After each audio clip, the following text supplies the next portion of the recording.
El punto es que, de hecho, el INE, tenemos proceso electoral ahorita, en este momento, el proceso electoral de Coahuila. Entonces ya hay acuerdo para que la prueba piloto de urna electrónica, si no me equivoco, la 7.0, la que no quiero decir, pero vamos a mostrar en un rato, no quiero quemar el cartucho, entonces es la que se va a aplicar. Entonces es importante siempre, nosotros como legisladores, nosotros como conocedores o incluso interesados en el aspecto electoral, es siempre ver en esas generaciones que vienen, porque sabemos que la licenciada misma ha estado aplicando la urna electrónica en las escuelas, ¿no? Entonces hay cierta edad que ya están ellos muy encariñados con los aparatos electrónicos. Entonces a lo mejor nosotros o algunas otras personas todavía a lo mejor tenemos un poquito de desconfianza al tema de las transferencias o otros aspectos electrónicos, pero estas generaciones que vienen pues ya están muy encariñadas y ya están muy adaptadas a esta realidad digital que dice el doctor Miguel. Perfecto, doctor, pues muchas gracias, le agradezco y gracias por sus comentarios. Continuamos entonces porque hay una sorpresa por aquí con la licenciada Wendy Vicente Rendón. Por favor, usted díganos también, parece que ahorita vamos a salir a ver el funcionamiento de la urna electrónica. Muchas gracias por la invitación. Efectivamente traemos lo que es la urna electrónica 7.0, que es la que actualmente tiene el instituto. Traemos un ejercicio, pero si me permiten, les explico cómo funciona, ¿no? Cuáles son los beneficios de la urna electrónica y vamos a conocerla haciendo ya un ejercicio en práctica, ¿no? Bueno, la urna electrónica la verdad es que garantiza lo que es la universalidad, la libertad y la secrecía del voto constitucional, ¿no? O sea, que siempre estamos acostumbrados, esta urna electrónica también lo garantiza. ¿Por qué? Porque es confiable, es segura, es ecológica, ¿no? Permite la posibilidad de reflexionar el voto. Ahorita lo van a ver por qué. Porque si yo decido votar por X partido político o lo que se vaya a hacer, hemos hecho, como decía el diputado, algunas elecciones vinculantes con escuelas, hemos hecho algunas consultas. Pues el ejercicio que sea, por quien vayas a votar, me permite poder reflexionar y regresar, ¿no? Y corregir o lo que hayan decidido seleccionar. La versión 7.0 está compuesta de 3 componentes, ¿no? Que es la pantalla táctil. Le pusimos aquí una chiquita, pero ahorita les digo, vamos a hacerla allá. Es la pantalla táctil, que es la que nos va a mostrar la plantilla o la planilla de toda la elección. Trae unas tarjetas, que es una tarjeta blanca, que es la que permite y se le va a entregar al presidente de la mesa directiva de casilla, que es así como se ha ejercido también en las casillas especiales. Esa tarjeta blanca es la que hace que active la urna electrónica para poder emitir el ticket de inicio, que sería nuestra acta de inicio, donde nos muestra que está completamente en cero. Y una vez que terminamos de imprimir la acta de inicio, retiramos la tarjeta blanca e introducimos una tarjeta de color, ¿no? Para que se identifique. Cada ciudadano va ingresando esa tarjeta de color para que aparezca lo que es la plantilla, ¿no? Para que puedan seleccionar su voto. Segundo componente es la impresión de el voto, que es el testigo de votación. Es como era una casilla, estamos acostumbrados a tener la boleta, la seleccionamos y la guardamos en una urna. Eso es un testigo. En esta urna electrónica se va a imprimir esa votación, porque yo decidí, y se guarda en este tercer componente, que es la impresora, ¿no? Que va a hacer funciones de lo que es la urna. Ella va a resguardar todas y cada uno de los testigos de votación de la ciudadanía que pueda votar. Ahorita mi compañero José Luis les va a explicar todos los ejercicios que se han hecho vinculantes y toda la trayectoria que ha tenido esta parte del voto electrónico en el instituto, pero permítanme decirles, de los estudios que se han realizado de estas elecciones en casillas especiales, se ha determinado que ha generado la eliminación del riesgo del voto nulo involuntario, por esa parte que decíamos, ¿no? Que puedo reflexionar y permite el poder regresar. Simplifica y reducciona el escrutinio y compra. Esta urna electrónica nos va a imprimir al finalizar nos va a imprimir el total de votos recibidos en esa urna electrónica. Entonces, si llevamos una casilla, pues ahí nos va a decir cuántos votos hubo. Lo que hacemos en las escuelas, cuando llevamos 3 o 4, o hemos tenido aquí en el estado de Tlaxcala, elección vinculante del Comité de Agua de Ocotlán, llevamos pues 10, ¿no? 10 urnas por el número de ciudadanos, que son más de 5,000 ciudadanos, y entonces al cerrar la casilla, vamos emitiendo el acta de cierre, la impresión de ese ticket de cada una de las urnas, y entonces ahora sí contabilizamos todos los tickets para hacer un escrutinio conjunto, digamos, de toda la casilla, ¿no? Con esos puntos de recepción de votos. Disminuye significativamente el tiempo para la obtención de resultados, que les decía, ¿no? Ese mismo ticket nos va a decir cuántos resultados tuvimos por cada partido político o por lo que se vaya a consultar o realizar. Y facilita las funciones de las personas ciudadanas integrantes de la mesa directiva del casino. Esto, la verdad es que nos economiza en tiempo y hasta en recursos a la mejor humanos, ¿no? Podemos a la mejor disminuir el número de ciudadanía. Y por último, les decía, de acuerdo a los análisis que se han hecho con estas elecciones, hay 4 mitos y 4 reflexiones que hay que instituto al respecto. La urna electrónica es insegura. Dice el instituto que no. Dice la urna cuenta con altos estándares de seguridad, los datos son cifrados y cuestionados garantizando la integridad del voto.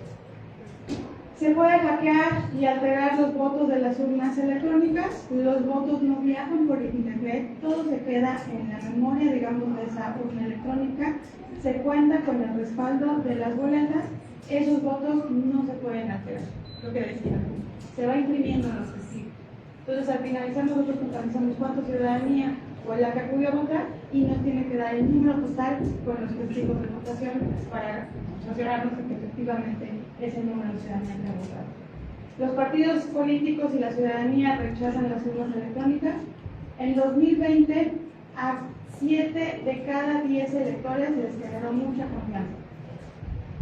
Esto en las elecciones de Coahuila e Hidalgo, y todos los partidos políticos aprobaron su uso.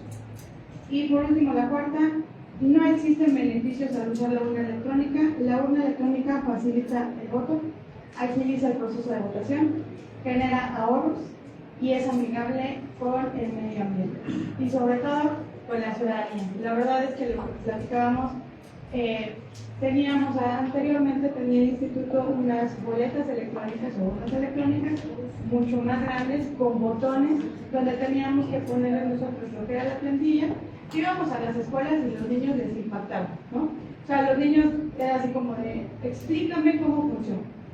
Lo hicimos encuestas en los módulos de atención ciudadana y la gente mayor, claro que se sentía segura y confiable, iba y sin tanta explicación, ellos se lesionaban. Ahora, niños hasta de kinder, sin explicarles, conocen cómo puede ser, porque lo que decían hace ratito, es táctil. Ellos ya saben que es coach, ¿no? Ya nada más ellos van a decidir por quién votar o por qué seleccionar y andar. Y ahorita con ejercicio, lo que les platicábamos de la elección vinculante con la elección del Comité de Agua de Ocotlán, también va gente pues, mayor y se les ha facilitado muy rápido porque ya la mayoría de la ciudadanía tiene dispositivos electrónicos que son completamente touch y bueno, ya conocen cómo es, entre comillas, el manejo de eso. Nada más es generar un poco de seguridad, ¿no? Confianza en la ciudadanía y eso obviamente yo siempre lo he dicho, si la desconfianza te hace, el desconocer, el que no conozcas cómo funciona, te hace desconfiar, ¿no? Entonces eso trata entre todos de seguir generando esta difusión del voto electrónico. Si gustan... Sí. Muchas gracias.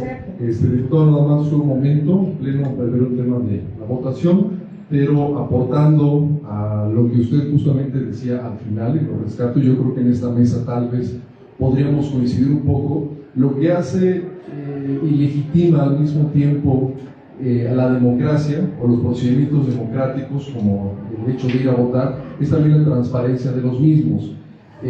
Todos vivimos, o la gran mayoría vivimos el momento en los años 80 y 90, cuando no había certeza, cuando había una certeza de quién iba a ganar, ¿no?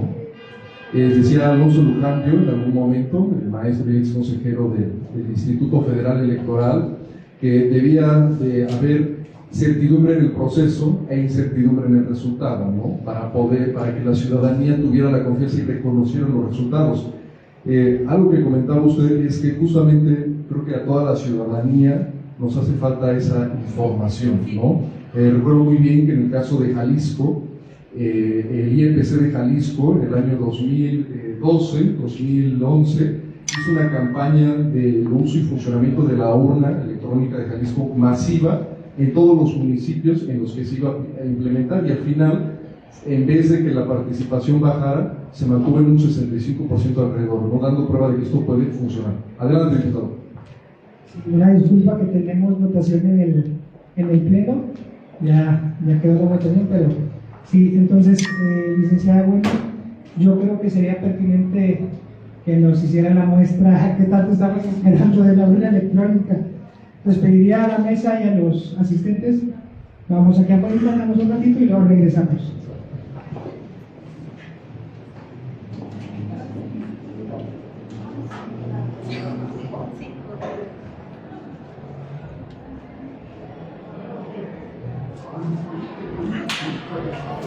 Las podemos poner aquí, ¿verdad?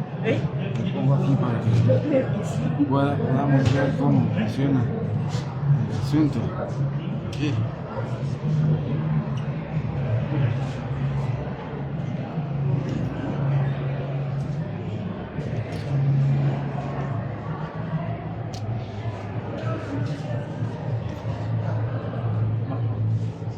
¿Dejamos?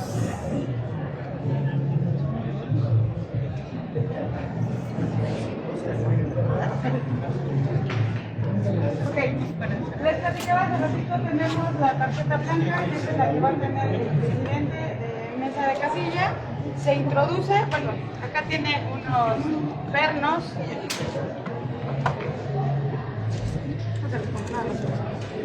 Tiene unos pernos que van a ir bloqueando, digamos, la parte de la impresora. Nosotros por lo regular la abrimos, introducimos la tarjeta blanca para poder imprimir el acta de inicio, ¿no? Para que constaten que efectivamente está completamente en blanco. Acá.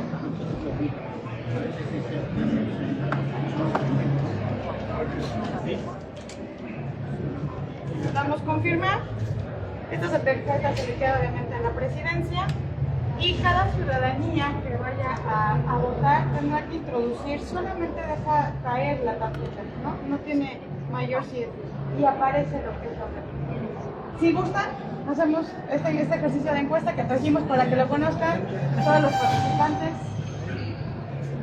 No va a ser tan secreto su voto, vamos a ver, para que conste cómo está. Una vez que seleccionamos, se va a marcar, le damos en votar y confirmamos, que esa es la parte que les decía de la reflexión. Porque a lo mejor, exacto, si usted no está considerado, se puede regresar, la puede seleccionar, y una vez que ya esté segura, le damos en confirmar. Y aquí se va a imprimir su ticket, su testigo de voto, y se va a quedar ahí guardado. Y la propia urna nos avisa que se concluyó la votación.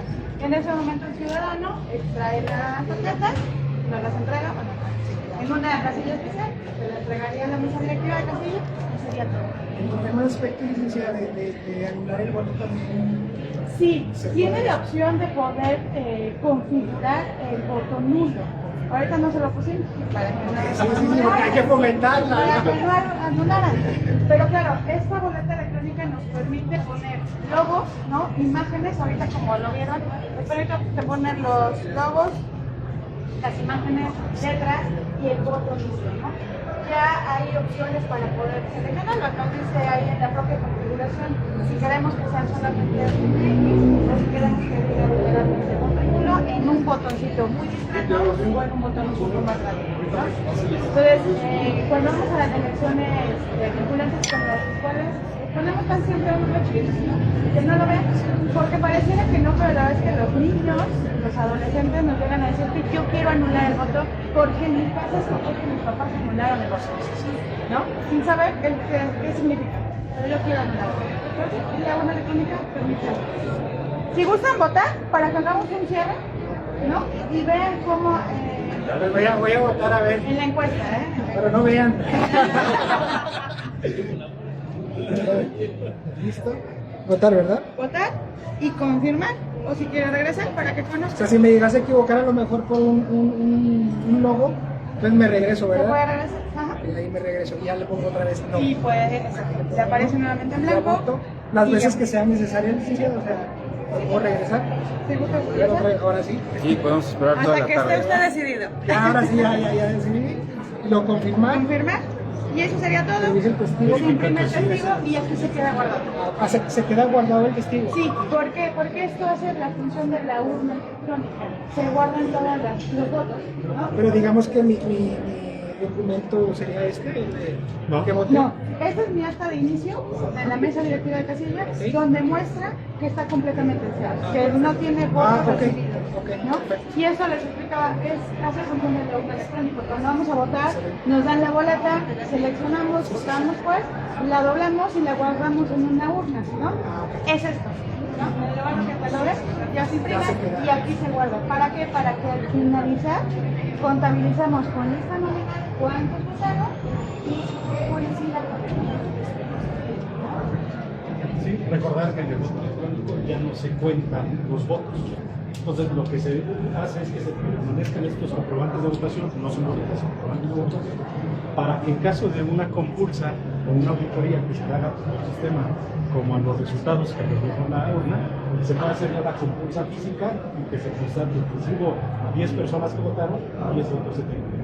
Entonces, eso es lo que y como ven también imprime códigos QR que hacen igual para que nos indica que esta persona votó por esa opción y en esta urna. pues si están todos los presentes, las dos urnas electrónicas están habilitadas para que podamos... Yo creo que sí hay que hacer el ejercicio. Sí, Porque... para que A ver, podamos... presidente. ¿Eh? Adelante. Sí, voy, De perdón. este lado también está habilitada, por favor, si gustan participar.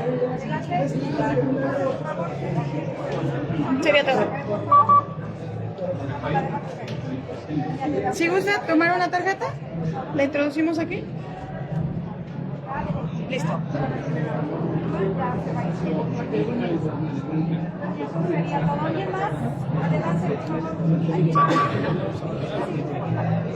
Tengo una pregunta. ¿Esta urna está configurada para nada más votar con partidos políticos o ya está configurada para jueces y magistrados? Es otra parte importante de esta urna. Esta boleta electrónica nos permite configurar lo que deseamos consultar, ¿no? Que digamos, la elección que deseamos hacer. Vamos a hacer una consulta, podemos hacer una encuesta, podemos hacer una elección. Nosotros vamos a configurar también los canales, se va a configurar el bajo la necesidad. Pues es importante nosotros adaptar a esta nueva realidad política de nuestro estado. Sabemos que hay un proceso electoral en camino, es Coahuila. Coahuila ya el INE acordó que las pruebas piloto de urna electrónica van a ser vinculantes en este proceso de renovación de Congreso local. Estaría incluido en la escala también. No, bueno, en el acuerdo a Coahuila, nosotros buscamos que en esta reforma se incluya ya legalmente el uso de estos u otros aparatos de forma de voto. Sería de manera ejemplar, me refiero a algunos municipios, ¿no? Pues es lo que estamos viendo, hacer esas pruebas que pueden ser en casillas especiales o pueden ser a lo mejor en casillas de áreas metropolitanas. Entonces, por eso estamos viendo estas mesas de trabajo, en especial hoy el tema de urna electrónica, voto en el extranjero y medios novedosos para poder ejercer el sufragio. Las Zacatecas tenemos acostumbrarnos a nuevas tecnologías utilizando esta modalidad. Pues creemos, les digo, no va a ser completo, tenemos que empezar también pruebas piloto. La licenciada Mirna, encargada de la vocalía, nos mencionaba que ella ha empezado a hacer las elecciones en las escuelas primarias. Entonces, si tú le dices a alguien de una generación nueva, de una generación actual, pues te dice que sí confía en el teléfono móvil. Entonces yo todavía les digo, hasta no ver esto, que ahorita lo vi, ya dije, wow, qué bien que tenemos esta urna electrónica 7.0. Diputado, ¿qué tan confiable sería este procedimiento? Porque digo, si no se aplica para el 2027 estaría... No, aquí la licenciada Wendy ya nos mostró, ¿qué tan confiable sería? Sí, mira, vamos a hacer el cierre, licenciada, a ver, otra vez vamos a votar otra vez. No se puede votar doblemente, ¿eh? Es otra urna, es otro ejemplo. A ver, inserto la tarjeta, se puede insertar de la manera que sea, ¿verdad? Sí.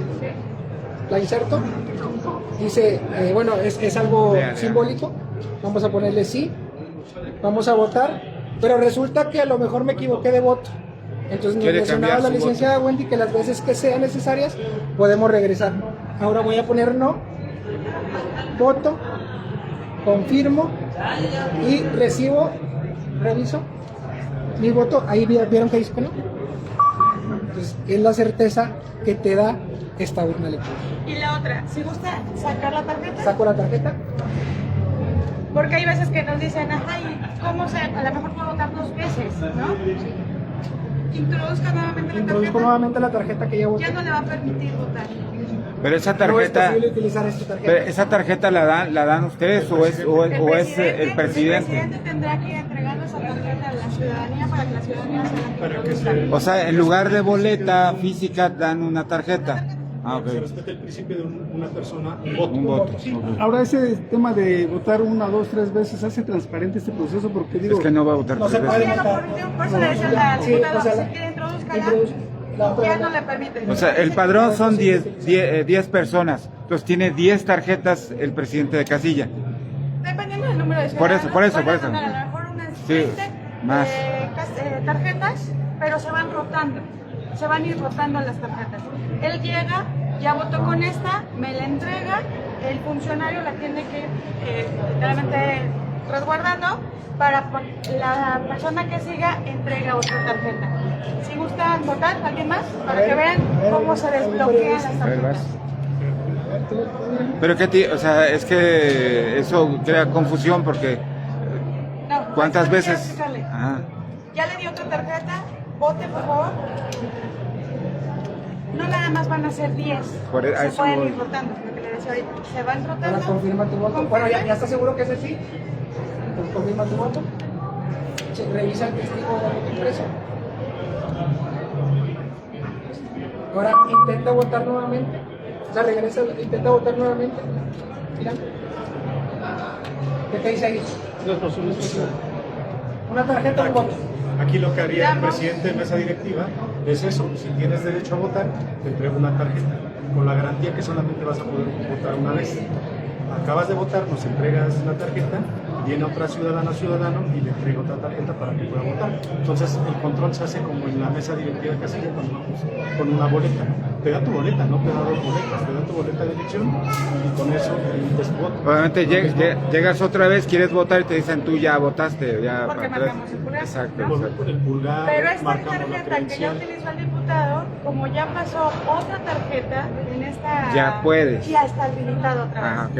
Obviamente no se la va a dar al mismo ciudadano, se la Claro. tendría yo que dar a otro ciudadano. Sí, va rotando, porque va ya rotando. pasó. Ok. Por eso me refería a la rotación de las tarjetas. Entonces, si gusta alguien pasar para que vea que esta tarjeta ya se desbloqueó.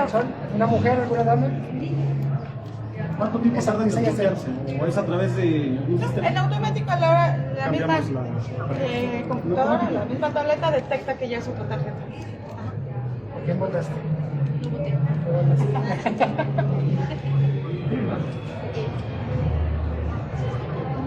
Se desbloqueó, ¿verdad? Puedo votar. Y así es como va funcionando esta urna electrónica. A la hora del conteo, por ejemplo, de los papelitos, no habría ningún problema ahí, sería todo transparente. ¿Transparente? Sí. Ya no se cuentan, porque en automático, si ahorita lo vemos, con la tarjeta se imprime el acta. Ya te da el resultado de la votación de esa urna electrónica. Ya no se vuelve a contar. Solamente se queda la evidencia en caso de que haya alguna impugnación o algún otro procedimiento para que se pueda hacer una auditoría o compulsa. Ya no sería conteo de votos, sería compulsa o auditoría, se lo denomina de manera técnica, un procedimiento de computación. Sería muy difícil que pudieran ganar en este caso por el conteo. De hecho, son magnéticas. La lectura de la tarjeta, digamos, no es que esté configurada como tal la tarjeta, sino es magnético en todo el procedimiento, y entonces a la hora de que ellos detectan este tipo de tarjetas, digamos, para la redundancia, es que identifica la elección, ¿no? O la configuración de toda la planilla. Y este voto electrónico, si aplicara el 27, ¿cuántas maquinitas serían? Usualmente estas máquinas han utilizado elecciones vinculantes en casillas especiales. Tienen la capacidad de recibir a 1000 electores, o sea, que es una jornada electoral, ¿no? A diferencia de una casilla que son 750, ahora 1000 electores. Y recordar la dificultad que se tiene en casillas especiales, ¿no? Porque se tiene que determinar por qué cargos vas a elegir dependiendo del domicilio que tienes. Entonces, en una casilla habitual, pues pudiera incrementar un poco más incluso la recepción de la votación. Yo creo, compañeros, para continuar en la mesa, vamos a hacer un cierre de para que nos enseñe el cierre. Sí. Para hacer el cierre nuevamente, el presidente tendrá que introducir la tarjeta blanca. Ahí le dice que va a cerrar la votación. El presidente obviamente le va a tener que decir confirmar.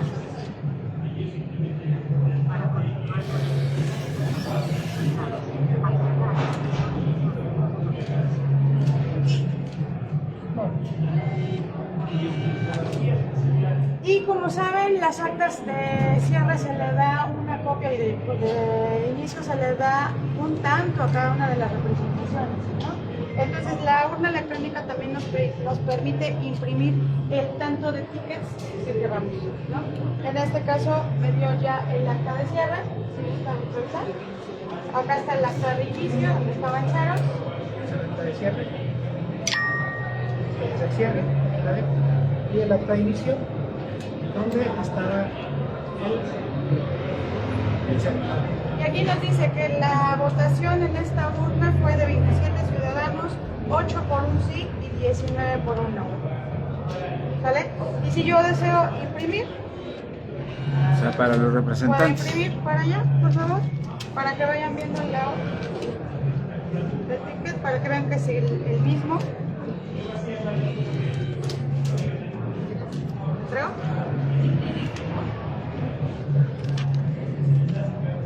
Si escaneamos el sello dimensional a cualquier página, tendríamos acceso a esto. ¿Cómo?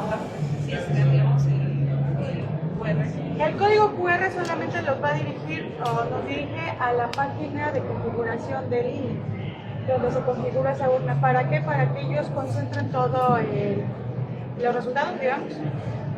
Eso nada más. Y eso nada más es a través de Redine. De hecho, si ahorita ustedes escanean, no va a poder visualizar, ¿no? Cualquier persona, porque deben de estar conectados a una Redine.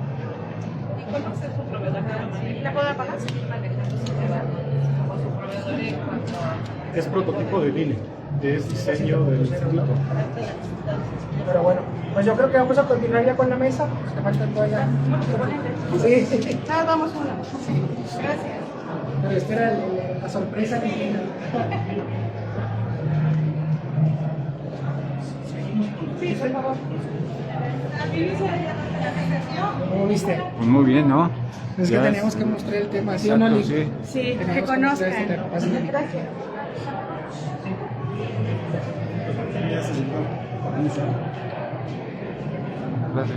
Pásale.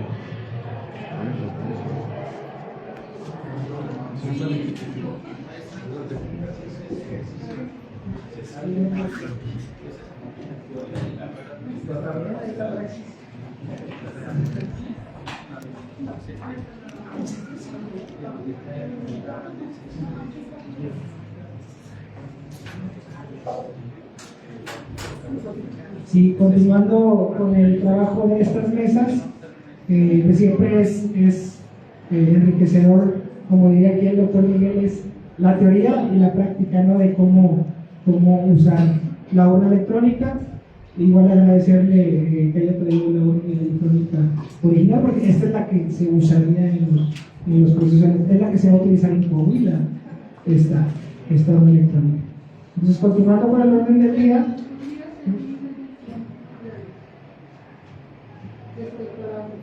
si quiere, doctora, vamos a tener periodo de 3 minutos.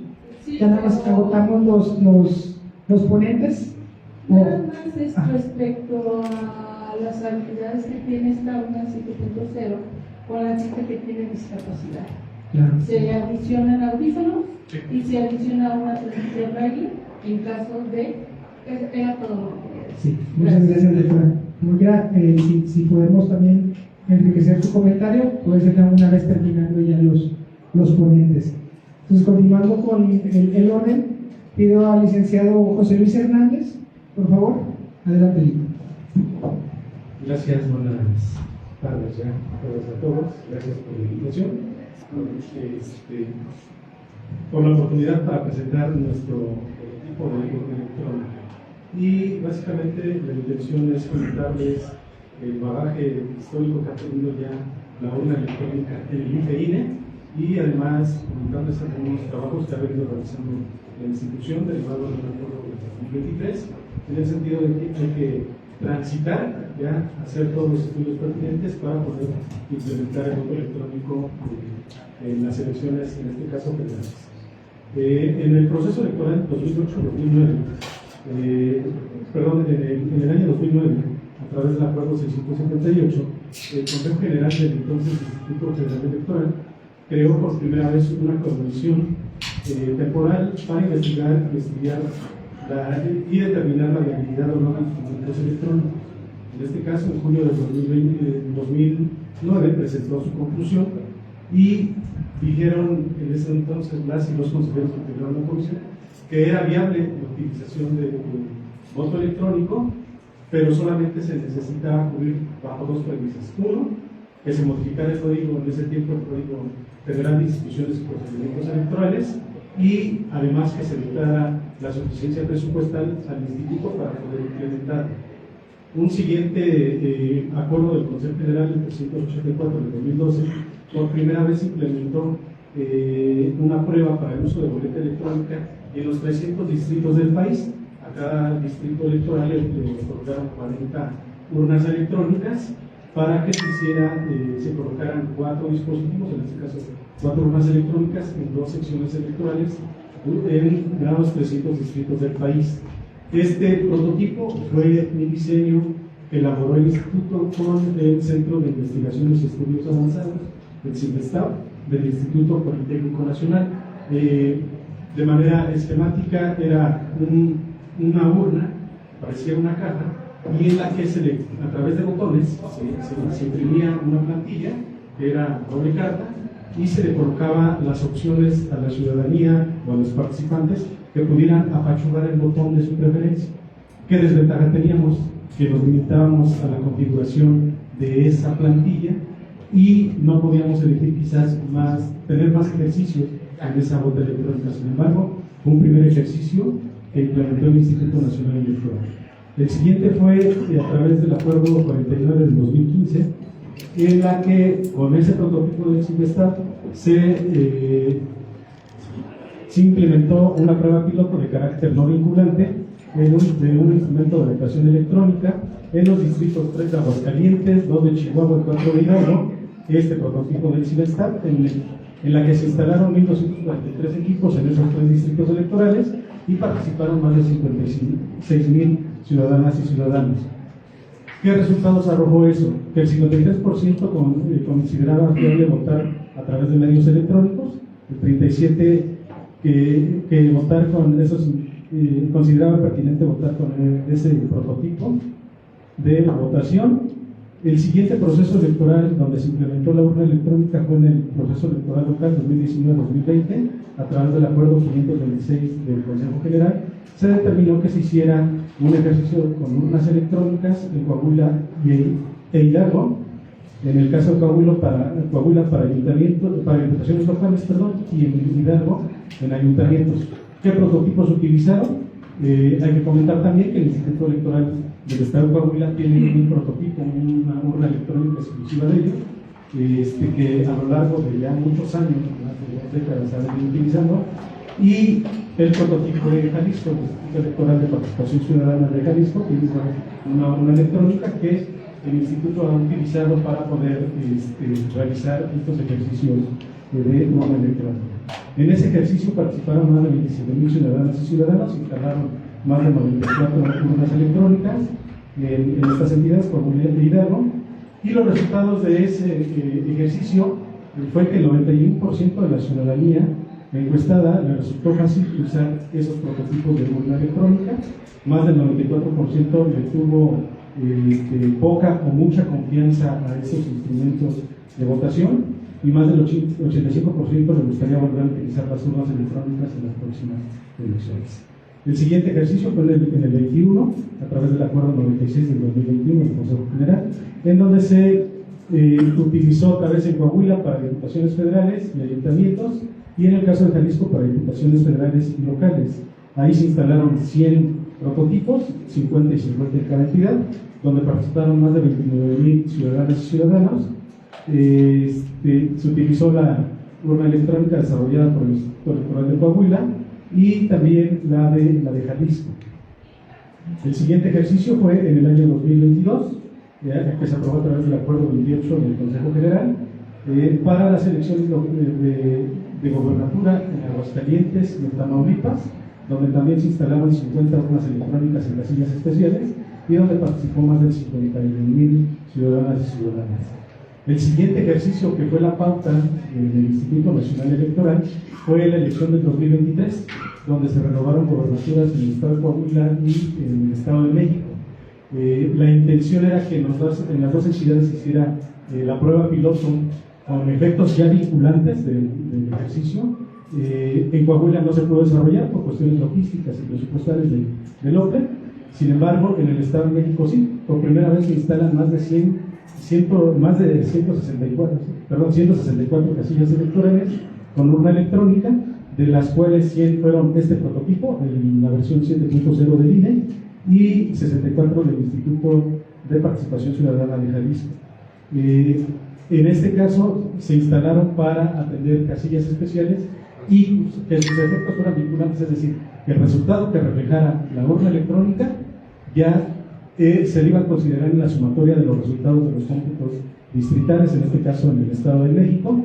Ahí me tocó coordinar esta actividad en el Distrito 14, ubicado en Atizapán, Zaragoza, donde ubicamos en una casilla especial 4 urnas electrónicas, versión 7.4, donde la ciudadanía podía acudir. Lo impresionante de ese ejercicio es que la gran mayoría, no puedo decir el más del 90% de la ciudadanía, consideró viable utilizar las urnas electrónicas. No obstante que era la primera vez que iban a utilizar, proyectamos videos en los accesos de la casilla electoral para pues capacitar o indicarles a la ciudadanía cómo tenían que hacer el proceso de votación. Fue muy fácil, como era una sola elección, pues les permitió solamente elegir una sola boleta electrónica. Resultó, en ese lugar hubo una competencia muy reñida entre la candidata que ganó y la que quedó en segundo lugar. Por lo tanto, se cayó incluso en la cláusula en la disposición de que había más votos nulos que la diferencia entre el primero y el segundo, y por lo tanto se tuvo que hacer el reconteo de los votos de esas urnas electrónicas. Al aperturarlos, pues se clarificó que no había ningún error, ¿no? Que los resultados que reflejó la urna electrónica fueron los mismos que conteníamos en las evidencias de los testigos de votación. Digo que es una pauta porque por primera vez se implementaron mecanismos de seguridad aprobados desde la identificación y evaluación de los riesgos de las urnas electrónicas, pasando por la entrega, preparación y configuración de las urnas. Todo un protocolo para trasladar de oficinas centrales a la Junta Local del Estado de México los equipos, obviamente también de Jalisco, traerlos a la Ciudad de México, después a Estado de México, de ahí distribuirlos a los distritos electorales federales y desde luego nosotros recibirlos, resguardarlos en bodega electoral, configurarlos y prepararlos el día de la jornada electoral, igual con un protocolo, ¿no? Desde la apertura de la bodega, traslado de esas urnas electrónicas a la ubicación de la casilla y hacer todo el procedimiento ya después con las funcionarios y funcionarios. Finalmente, 2 ejercicios más se han realizado en el 24 en Ciudad de México y Nuevo León, donde participaron más de 70.000 ciudadanas y ciudadanos, y el que está actualmente en Coahuila, donde autorizó otra vez el instituto que con la versión 7.0 se pudiera realizar el ejercicio de casillas especiales para las diputaciones locales. Y como ya lo dijo mi compañera, la licenciada Wendy, en Tlaxcala, específicamente en el Distrito 2, a pesar de que hacemos algunos ejercicios con escuelas, instituciones educativas, ya tenemos un ejercicio vinculante con la elección del Comité de Agua Potable en Ocotlán, donde en este último proceso electoral participaron más de 2.000 ciudadanas y ciudadanos de Ocotlán para elegir a su Comité de Agua Potable, donde no existieron ninguna inconformidad respecto al uso de esta organización. Muchas gracias. Muchas gracias, licenciado José Luis, por esas aportaciones. Entonces, ese dato no lo teníamos, el de ya la utilización de la urna electrónica en el tema de la renovación del comité de agua. Es importante, no hubo ninguna queja ni nada. Está muy bien. Es el punto que mencionábamos nosotros, por eso la importancia de que también los medios, los participantes y los asistentes conocieran de primera mano el funcionamiento de la urna electrónica. Porque lo que busca siempre el instituto es dar esa confianza al ciudadano en que su voto va a contar y va a ser bien contado. Entonces, continuando con el orden del día, el ciudadano y representante juvenil Eric Miguel Secua Hernández. Por favor, Eric Miguel, hasta por 10 minutos. Muchísimas gracias. Bueno, primero que nada agradezco la invitación y pues la oportunidad de estar compartiendo este espacio con todos ustedes. Bueno, a lo largo de la historia democrática de nuestro país siempre hemos estado acostumbrados como ciudadanos, bueno, yo particularmente apenas el siguiente proceso electoral va a ser mi segundo proceso, pero pues quienes ya llevan muchísimo más tiempo ejerciendo su derecho a elegir por medio de las urnas, esto siempre se ha hecho tradicionalmente mediante el papel. ¿Esto qué ha generado? Que pues evidentemente exista cierta incertidumbre ciudadana sobre la utilización de nuevos medios, en este caso electrónicos, como la urna 7.0 de línea. Sin embargo, quiero recalcar que, bueno, tal y como lo estaba comentando el licenciado en su momento, no es un ejercicio completamente nuevo para el árbitro electoral. En relación a esto, quiero destacar dos puntos importantes. El primero fue el proceso electoral locales de 2019 y 2020 en Coahuila o Hidalgo. ¿Por qué? Bueno, esta fue una composición mixta de urnas electrónicas y físicas, en donde la particularidad que yo destaco es que hubieron 54 urnas desarrolladas por el Instituto Electoral de Coahuila y otras 35 desarrolladas por el Instituto Estatal Electoral y de Participación Ciudadana de Jalisco.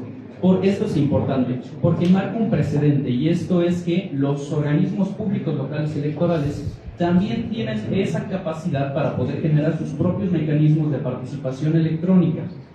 Esto, pues, ¿de qué nos sirve a nosotros? Para que aquí en el Estado, también nuestro propio OPLE pueda comenzar a generar este mecanismo en donde pueda haber una cooperación mutua INE-ICE para pues, poder garantizar el ejercicio de la ciudadanía con su derecho al voto. El siguiente proceso que quiero destacar es el 2023-2024, que es el último que hemos tenido.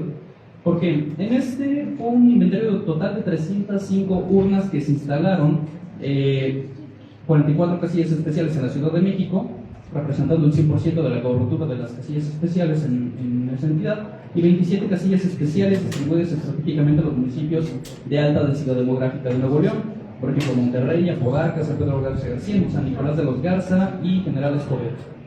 En estas dos elecciones ocurrió algo muy interesante, y es que en el caso de la Ciudad de México el 25% de las casillas tuvieron que ser pues expuestas a revisión en los consejos distritales, mientras que el 7.6% me parece en Nuevo León sufrió el mismo efecto. Pero esto no fue, bueno, cabe destacar que no fue un error de la casilla electrónica, sino un error pues del momento de computar, fue un error humano, no fue un error de la casilla, fue un error humano. Esto creo que ayuda bastante bien para darnos cuenta que el sistema es confiable y los pocos errores que podrían llegar a generarse producto de este, en todo caso, pueden ser de nosotros como personas. También han habido diversos ejercicios, por ejemplo, en el mismo proceso electoral 2022-2023, en las sedes consulares de Chicago, Dallas, Los Ángeles y Montreal también se instalaron urnas electrónicas para la emisión del voto. Esto nos lleva a que en el proceso electoral concurrente 2023-2024 hubo un registro histórico acumulado de 165.058 votos depositados en urnas electrónicas. Esto representa un 15% aproximadamente de la votación que se genera aquí en el estado, que ronda aproximadamente entre los 700 y 800 mil votos emitidos. También se han utilizado las urnas electrónicas en diversas elecciones vinculantes que no son específicamente procesos electorales, por ejemplo, la organización sindical para la mayoría del INEGI, en la elección de autoridades laborales para la Universidad Autónoma del Estado de Morelos, en la conformación de ética del Comité del Tribunal Federal de Conciliación Arbitraria. Ahora, también lo mencionó el licenciado hace un momento. En Coahuila en 2023 existió un incidente importante, el que pues llevó a la cancelación del uso de la urna electrónica. Y este fue porque durante el hallazgo de la auditoría, en la fase de preparación y aplicación del plan de verificación técnico, se detectó un error lógico en la configuración de los códigos de las casillas electrónicas. ¿Cuál es el punto positivo de esto? Que a pesar de que se detectó ese código, la casilla no duplicaba los votos. Permitía que se pudiera votar más de una vez, pero al momento de hacer el cómputo final de los votos no se duplicaban. Esto me parece que es un buen sello técnico, porque a pesar de que pudieran haber pequeños errores durante el proceso de votación, los resultados se mantienen intactos y esto funciona como un excelente parámetro de legalidad. Las evaluaciones métricas de esto generaron que el tiempo de instalación de casilla con urnas electrónicas es aproximadamente de 17 minutos con 41 segundos, o sea, significativamente inferior al de casillas físicas. El cierre de la votación para el escrutinio y cómputo también rondó en los 16 minutos con 53 segundos aproximadamente.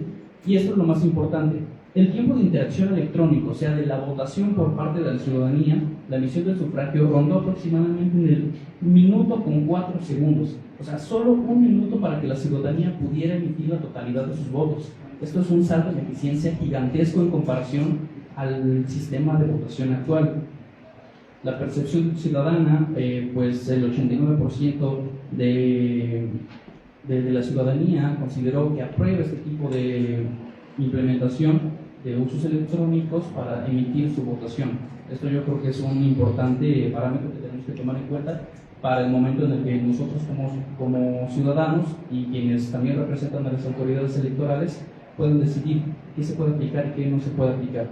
Bueno, sin embargo, pues sabemos que aquí en el estado contamos con diversas particularidades en comparación a otros lugares del país. Una muy importante es la elección bajo sistemas normativos internos. También aquí tenemos que analizar qué tanto se puede aplicar las urnas electrónicas para que la ciudadanía de las comunidades que se rigen por el sistema de usos y costumbres, que son 94 aquí en el estado, puedan emitir su votación a través de estos medios y que haya pues efectos vinculantes y una buena participación y aprobación por parte de las personas de estas comunidades. Una brecha digital y tecnológica que pues genera que en muchas ocasiones hay una sensación de desconexión, sobre todo pues con las generaciones que están acostumbradas a sistemas un poco más tradicionalistas, nuestros padres, nuestros abuelos. Otro punto importante es la deficiencia que existe en cierta infraestructura y de servicios a lo largo de los domicilios de instalación de las casillas. Y es que aquí en el estado pues tenemos comunidades muy alejadas, muy apartadas de sus cabeceras municipales, en donde también hay gente que tiene que emitir su votación. Sin embargo, los domicilios de las casillas puede llegar a haber cortes eléctricos, puede llegar a haber atascos o pequeños inconvenientes momentáneos con las urnas electrónicas y que se dificulta por el nivel de distancia, pues repararlo en ese momento. Y otro punto importante es el condicionamiento de la ley. ¿Por qué? Porque al final de cuentas para eso es la formación de estas mesas, para la celebración de estas mesas, para mejorar la actual ley de instituciones y procedimientos electorales del Estado. Es por eso que pues conformé las siguientes propuestas. La primera es una modificación obligatoria para las definiciones en la ley de instituciones y procedimientos electorales del Estado. Se tienen que incluir y definir formalmente términos como la urna electrónica, la interfaz digital de votación, el testigo de voto, la cadena de integridad criptográfica y el dispositivo de almacenamiento extraíble, para que al momento de que se puedan presentar impugnaciones no haya pues una variación, no haya interpretaciones fuera de lo que estrictamente busca la ley.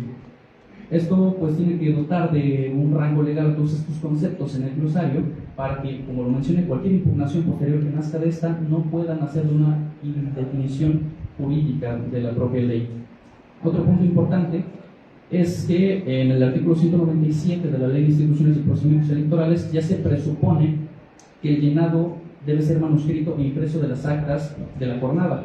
Y pues como nos damos cuenta aquí ya no hay actas de jornada electoral como tal, entonces se tiene que adecuar este artículo para que pues no haya dobles interpretaciones y para que la ley pues tenga los alcances necesarios para regular el proceso electoral.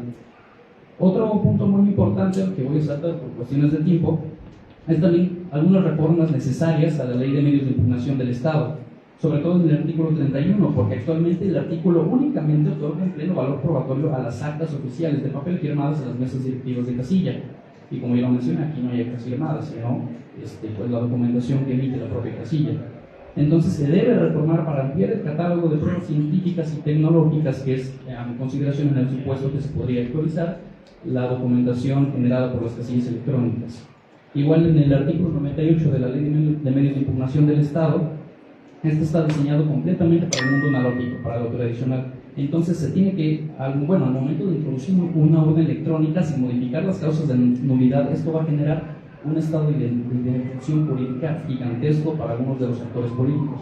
Es por eso que se deben adicionar las fracciones específicas o reformular las existentes para blindar el proceso ante fallas técnicas o manipulaciones o cualquier tipo de error que pueda generar pues como consecuencia del uso de las urnas electrónicas. Muchas gracias. Sí, muchas gracias. Te agradezco mucho la participación. Comentar también y saludar con respeto al maestro Roberto Muñoz Soto, magistrado en retiro del Tribunal Electoral de Tlaxcala. Gracias por su asistencia y es un honor contar con su presencia. Comentar también que se vienen hablabas de Canadá, ¿verdad? Se vienen las elecciones de Brasil y recuerdo antes de hacer ahí mi tesis que veíamos el caso de Brasil en el uso de la urna electrónica, que actualmente ya lleva más de 30 años en el uso de la urna electrónica. También me acuerdo que mencionaba yo el tema de la India, que son países que tienen un padrón significativamente alto, ¿no? Una lista nominal significativamente alta. Entonces ahí también ya en el tema de otros países ya es una realidad, como bien tú lo dices. Entonces, continuando con el orden del día, sigue la licenciada Dulce María Angulo, ella es representante de la Universidad Autónoma de Tlaxcala, por favor. Gracias, buenas tardes a todos. Y pues agradecerle al diputado que tome en cuenta a la Universidad Autónoma de Tlaxcala.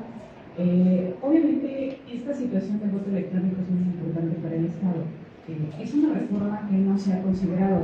Como hemos escuchado las participaciones anteriores, generalmente se faculta un tema reglamentario del Instituto Nacional Electoral, quien ha intentado una implementación a través de la norma reglamentaria que ellos tienen, ¿no? Sin embargo, hay una ambigüedad en la ley, tanto a nivel federal como a nivel local. Si bien se han hecho algunos trabajos para tratar de introducir el tema del voto electrónico, también es cierto que los congresos, tanto nuestro Congreso Federal, ambas cámaras, como los congresos estatales, han dejado fuera de la legislación este tipo de situaciones. De hecho, a nivel federal, la Ley General de Instituciones y Procedimientos Electorales solo considera el voto electrónico para connacionales, significa para personas residentes en el extranjero. Si bien se ha implementado en el Estado, ha sido a través de la facultad reglamentaria del Instituto Nacional Electoral.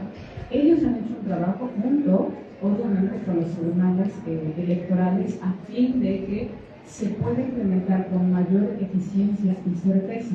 Recordemos que el tema del voto electrónico, si bien puede ser implementado, como lo vimos hace un rato, de una manera eficiente, el pequeño o gran detalle es la confiabilidad de las instituciones.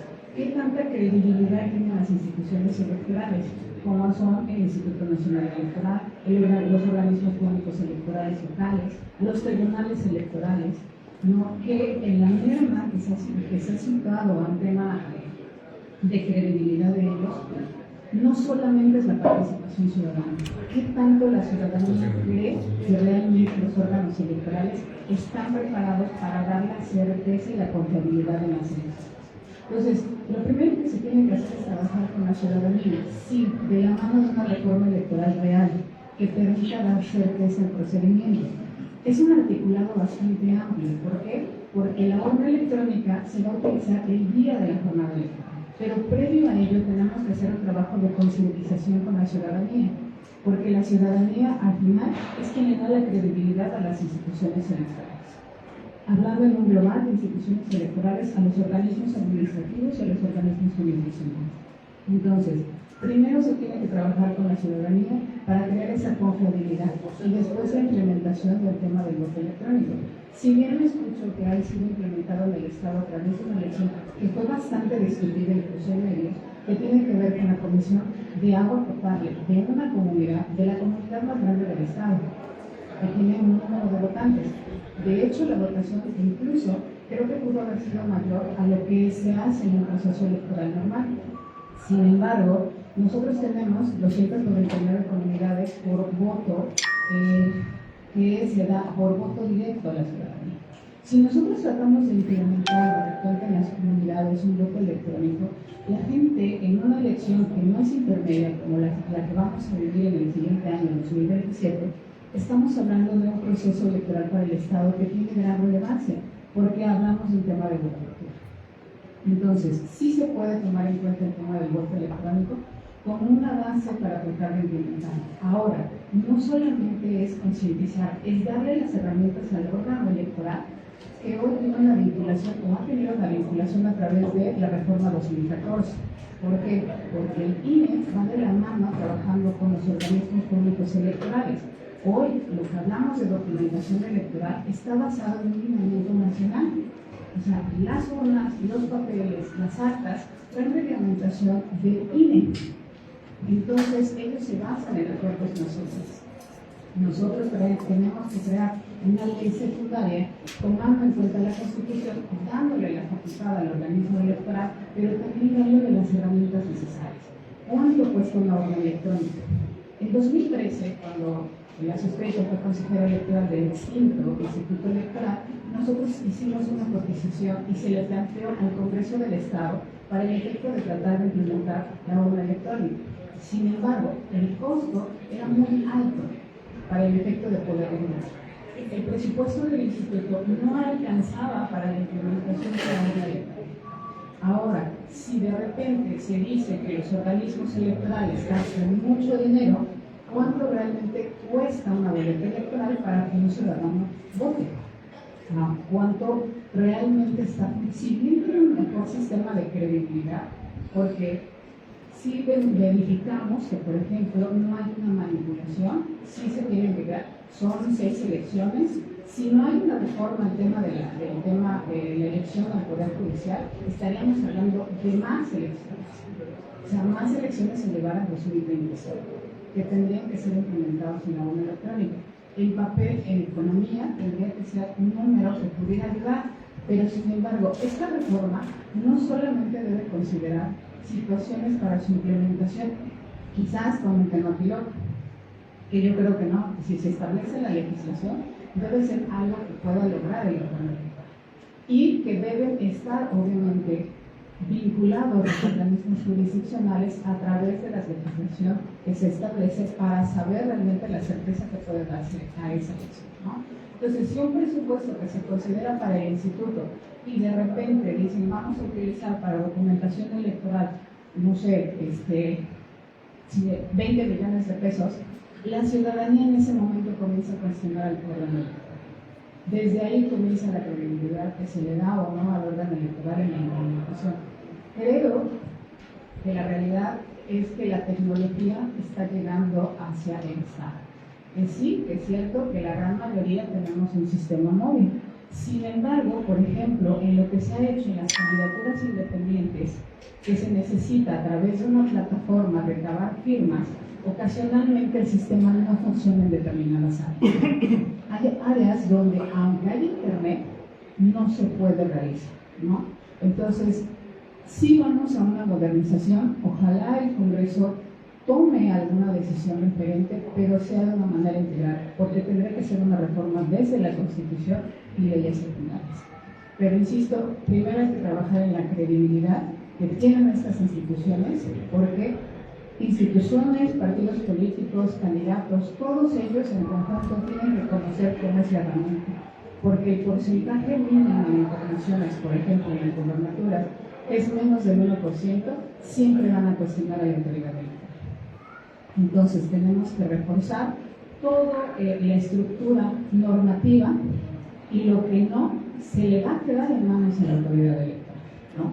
Entonces es una autoridad electoral en el Estado que obviamente funciona, pero que cuando alguien quiere en segundo lugar, lo primero que hace es desacreditar a la autoridad electoral. Entonces sí hay que trabajar, es muy novedoso, honestamente.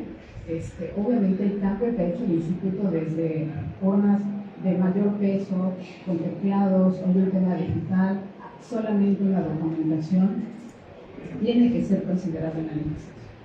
Entonces, ese sería el hecho. Gracias. Muchas gracias, licenciada Ana Leiva. El agradecimiento que tiene el doctor Sergio Ortiz, que nos ha apoyado en todas y cada una de estas mesas. Continuando con el orden del día, el ciudadano Daniel Herrera Martínez, ciudadano y representante juvenil aquí en el ciudad. Bien, es importante la tecnología, sobre todo porque esto significa un gran avance para la ciudadanía, pero aquí es donde viene realmente lo interesante. Si trabajamos con tecnología, nosotros siempre vamos a correr peligro con ello, ya que para empezar, la primera parte que me generó de duda con esto de la urna electrónica 7.0, la primera es: ¿quién creó este software para la urna electrónica? ¿A qué empresa le hablaron? Y segundo, ¿cuánto va a costar esta urna electrónica? Esto es importantísimo porque al final, siempre que trabajamos con electrónica, va a haber sesgo. Esto lo van a ver en inteligencia artificial, eso lo van a ver en software, véanlo en sus mismos celulares y en la publicidad que les aparece, en donde ustedes ven siempre noticias, ese tipo de cuestiones, véanlo. Ahí es donde viene realmente lo interesante. Luego, tenemos esta parte de la tecnología en la cual, ¿cuáles son las garantías que ustedes nos dan de seguridad a nosotros como ciudadanos a la hora de votar? Porque para empezar, imagínense, tenemos todo esto de tecnología y de repente nos dicen que nosotros vamos a votar con unas pequeñas tarjetitas. Entonces imagínense, literalmente nuestra ciudadanía se está basando en una pequeña tarjeta. Entonces si esa tarjeta no la entregamos o alguien nos la roba, se puede hacer pasar por nosotros, independientemente de los mecanismos que lleguen a generar de seguridad. Porque siempre va a haber una persona que trabaje con tecnología que va a decir: voy a estar haciendo esto para obtener tal fin. Porque siempre que se trabaja con tecnología, siempre se termina lucrando con ella. Lamentablemente, sobre todo eso lo pueden ver en casos de, por ejemplo, demandas de Facebook, también en esta parte del metaverso, WhatsApp, Telegram. Todo eso está lucrado y realmente por eso es que en algunos momentos llegamos a ver estos mensajes de tal situación y por ese tipo de cuestiones, porque están trabajando con los datos. Entonces, aquí es donde me sigue generando pero muchísima inseguridad, porque hasta cierto punto, con el historial que han tenido los organismos autónomos del país y con los hackeos, realmente no hay una garantía de seguridad. No solamente vean en este caso, por ejemplo, el SAT, que acaban de hackearlo no hace mucho tiempo y tienen todo esto del RFC y datos importantísimos. Ahora imagínense, a la hora de que nosotros estamos en la urna electrónica, que de repente la gente sepa por quién votamos, nuestras preferencias, y que lo hayan obtenido de la misma urna electrónica, porque es posible, ya que se pueden trabajar con dispositivos electrónicos. Ahí es donde viene realmente lo preocupante de todo esto, porque al final hay que trabajar muchísimo en esta parte de los mecanismos de seguridad, sobre todo porque a la hora de votar literalmente está quedando expuestos nuestros datos con esos pequeños QR, aunque ustedes los mantengan en esa parte de seguridad. Pero si de repente alguien agarra, se le ocurre: pues voy a llevarme la urna porque quiero saber datos, con el puro QR tiene acceso a todo ello. Entonces ahí es donde viene realmente lo preocupante de todo esto. Luego, acá otra parte también que me llega o me llama la atención de todo esto es cuáles son los protocolos que ustedes tienen de seguridad, pero en este caso para cuando llegue a irse la luz, porque como México es muy mágico, pues ya saben que de repente no sabemos cuándo se va la luz, ¿no? Entonces, Aquí es, ¿ustedes qué protocolos tienen para este tipo de situaciones? Porque por lo que veo funcionan con luz eléctrica, pero también, por ejemplo, una propuesta o algo que yo les sugeriría es que también probaran con las baterías de litio para que así tengan una autonomía tal vez hasta de unas 3-4 horas, para que sea suficiente en cualquier caso de situación de que llegue a fallar esa parte de la electrónica. Luego, también, por ejemplo, otro de los aspectos que veo mucho de la urna electrónica que me llama la atención es, realmente tienen gente preparada para esta parte del mantenimiento de estos mecanismos, porque, por ejemplo, imagínense que una persona está votando y de repente la impresora se traba o ya no quiere imprimir. Entonces, imagínense qué tan complicado sería esa situación, como que nada más le estén pegando, de repente no salga, o ese tipo de situaciones. Entonces sí hay como que ver ese aspecto y sobre todo también ver otra parte de todo esto, que cuáles son los mecanismos o más bien cuáles serían los costos de mantenimiento de estas urnas, porque aquí es donde viene realmente lo interesante de todo esto, sobre todo porque ya estamos trabajando con electrónica. Aunque es una muy buena propuesta, es experimental y de hecho es mucho de mi agrado, todavía falta pulir muchísimos detalles y espero que en el futuro estos detalles los estén sobre todo mejorando, porque ya se vienen las siguientes elecciones, que en este caso son las del 2027. Pero ahora imagínense, si en este caso tuvimos el caso de las elecciones de jueces y magistrados, que realmente no fue muy favorable con el formato que manejaron, entonces ¿cómo lo van a manejar en este formato con la urna electrónica? Porque de alguna manera esto es muy interactivo, es muy bueno. De hecho, lo ha vuelto muy, pero muy sencillo. Entonces, esta situación es cómo lo van a adecuar para que verdaderamente la gente vaya a votar por los jueces y magistrados, y supongamos hay hasta a veces 10 candidatos y de repente están enumerados, pero a veces tenemos parte o gente de la que vota que es analfabeta. Entonces, ¿cómo hacer para que realmente esto sea de una manera adecuada y para que toda esta gente pueda aprovechar y realmente seguir participando? Porque por lo que veo esto ya se ha implementado en el voto en el extranjero y afortunadamente de la participación que ha sido de los padrones electorales de estas últimas elecciones de 2024, 2021, 2018 y anteriores, por lo que veo es que de ese padrón del 100% vota aproximadamente un 50-55%, y eso habla muy bien de cómo está participando el mexicano en el extranjero. Pero, ¿cómo garantizar para que realmente todo esto funcione? O se puede implementar acá en México, porque de alguna manera la misma geografía de México no aporta muchísimo a esta parte de las distribuciones, porque imagínense pueblos muy alejados de grandes ciudades, realmente para el mantenimiento o estas situaciones que podrían ser cotidianas, realmente van a ser muy complejas de tratar de solucionar en el momento. Entonces, ¿qué protocolos o cuál va a ser, por ejemplo, la preparación que ustedes van a hacer con su gente que va a estar apoyando en esta parte de las casillas electrónicas? Y yo creo que estos serían todos los cuestionamientos, y antes de terminar les agradezco mucho la invitación y es cuanto. Sí, gracias, ciudadano Manuel Orena. Vimos también, escuchamos atentamente tus propuestas. También sugeriría también, por favor, enviar las presentaciones para hacerlas llegar a todos y cada uno de los participantes. El licenciado José Luis también mencionaba cifras en el tema estadístico de confianza hacia la urna electrónica. También es importante ver que se ha utilizado en otros estados de la República. Escuchábamos al licenciado José Luis y al licenciado Luis, Jalisco, Coahuila, Hidalgo. Entonces, la urna electrónica que maneja el INE es la 7.0. Entonces es importante también como quiera ver el éxito de la urna electrónica, pero pues todo es perfectible y mejorable. Te agradezco mucho tus aportaciones. Entonces, continuando con el orden del día, sigue la maestra Elizabeth Vázquez Alonso, secretaria ejecutiva del Instituto Tlaxcalteca de Elecciones. Adelante, maestra, y agradecerle su presencia en estas mesas. No, por el contrario, diputado, agradecer la invitación hecha al Instituto Tlaxcalteca de Elecciones. Saludo con todo gusto a cada uno de los que integramos esta mesa. Y mi tema mesa, básicamente, bueno, ya vimos como que el tema primordial ahorita ha sido lo de la urna electrónica o el voto electrónico, pero nosotros en el instituto, al ser una autoridad que solamente cuenta con una facultad reglamentaria y que sabemos que, bueno, la facultad del Congreso está en la facultad del Congreso poder emitir, ¿no?, en la legislación respecto del voto migrante. Mi participación versará en ese tema, en el voto migrante y lo que ha sucedido en el instituto desde la elección pasada, y que precisamente en este proceso, que todavía no inicia, pero ya en este año que está transcurriendo, ya hemos recibido alguna solicitud respecto de este tema.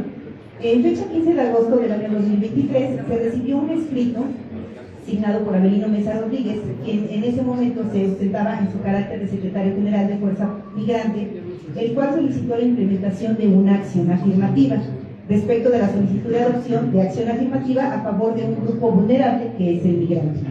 Para atender dicha solicitud, el Instituto, a través del Consejo General, aprobó el acuerdo ITCG 72/2023 en la sesión pública extraordinaria de fecha 8 de septiembre de ese mismo año, mediante el cual se dio respuesta a dicha solicitud.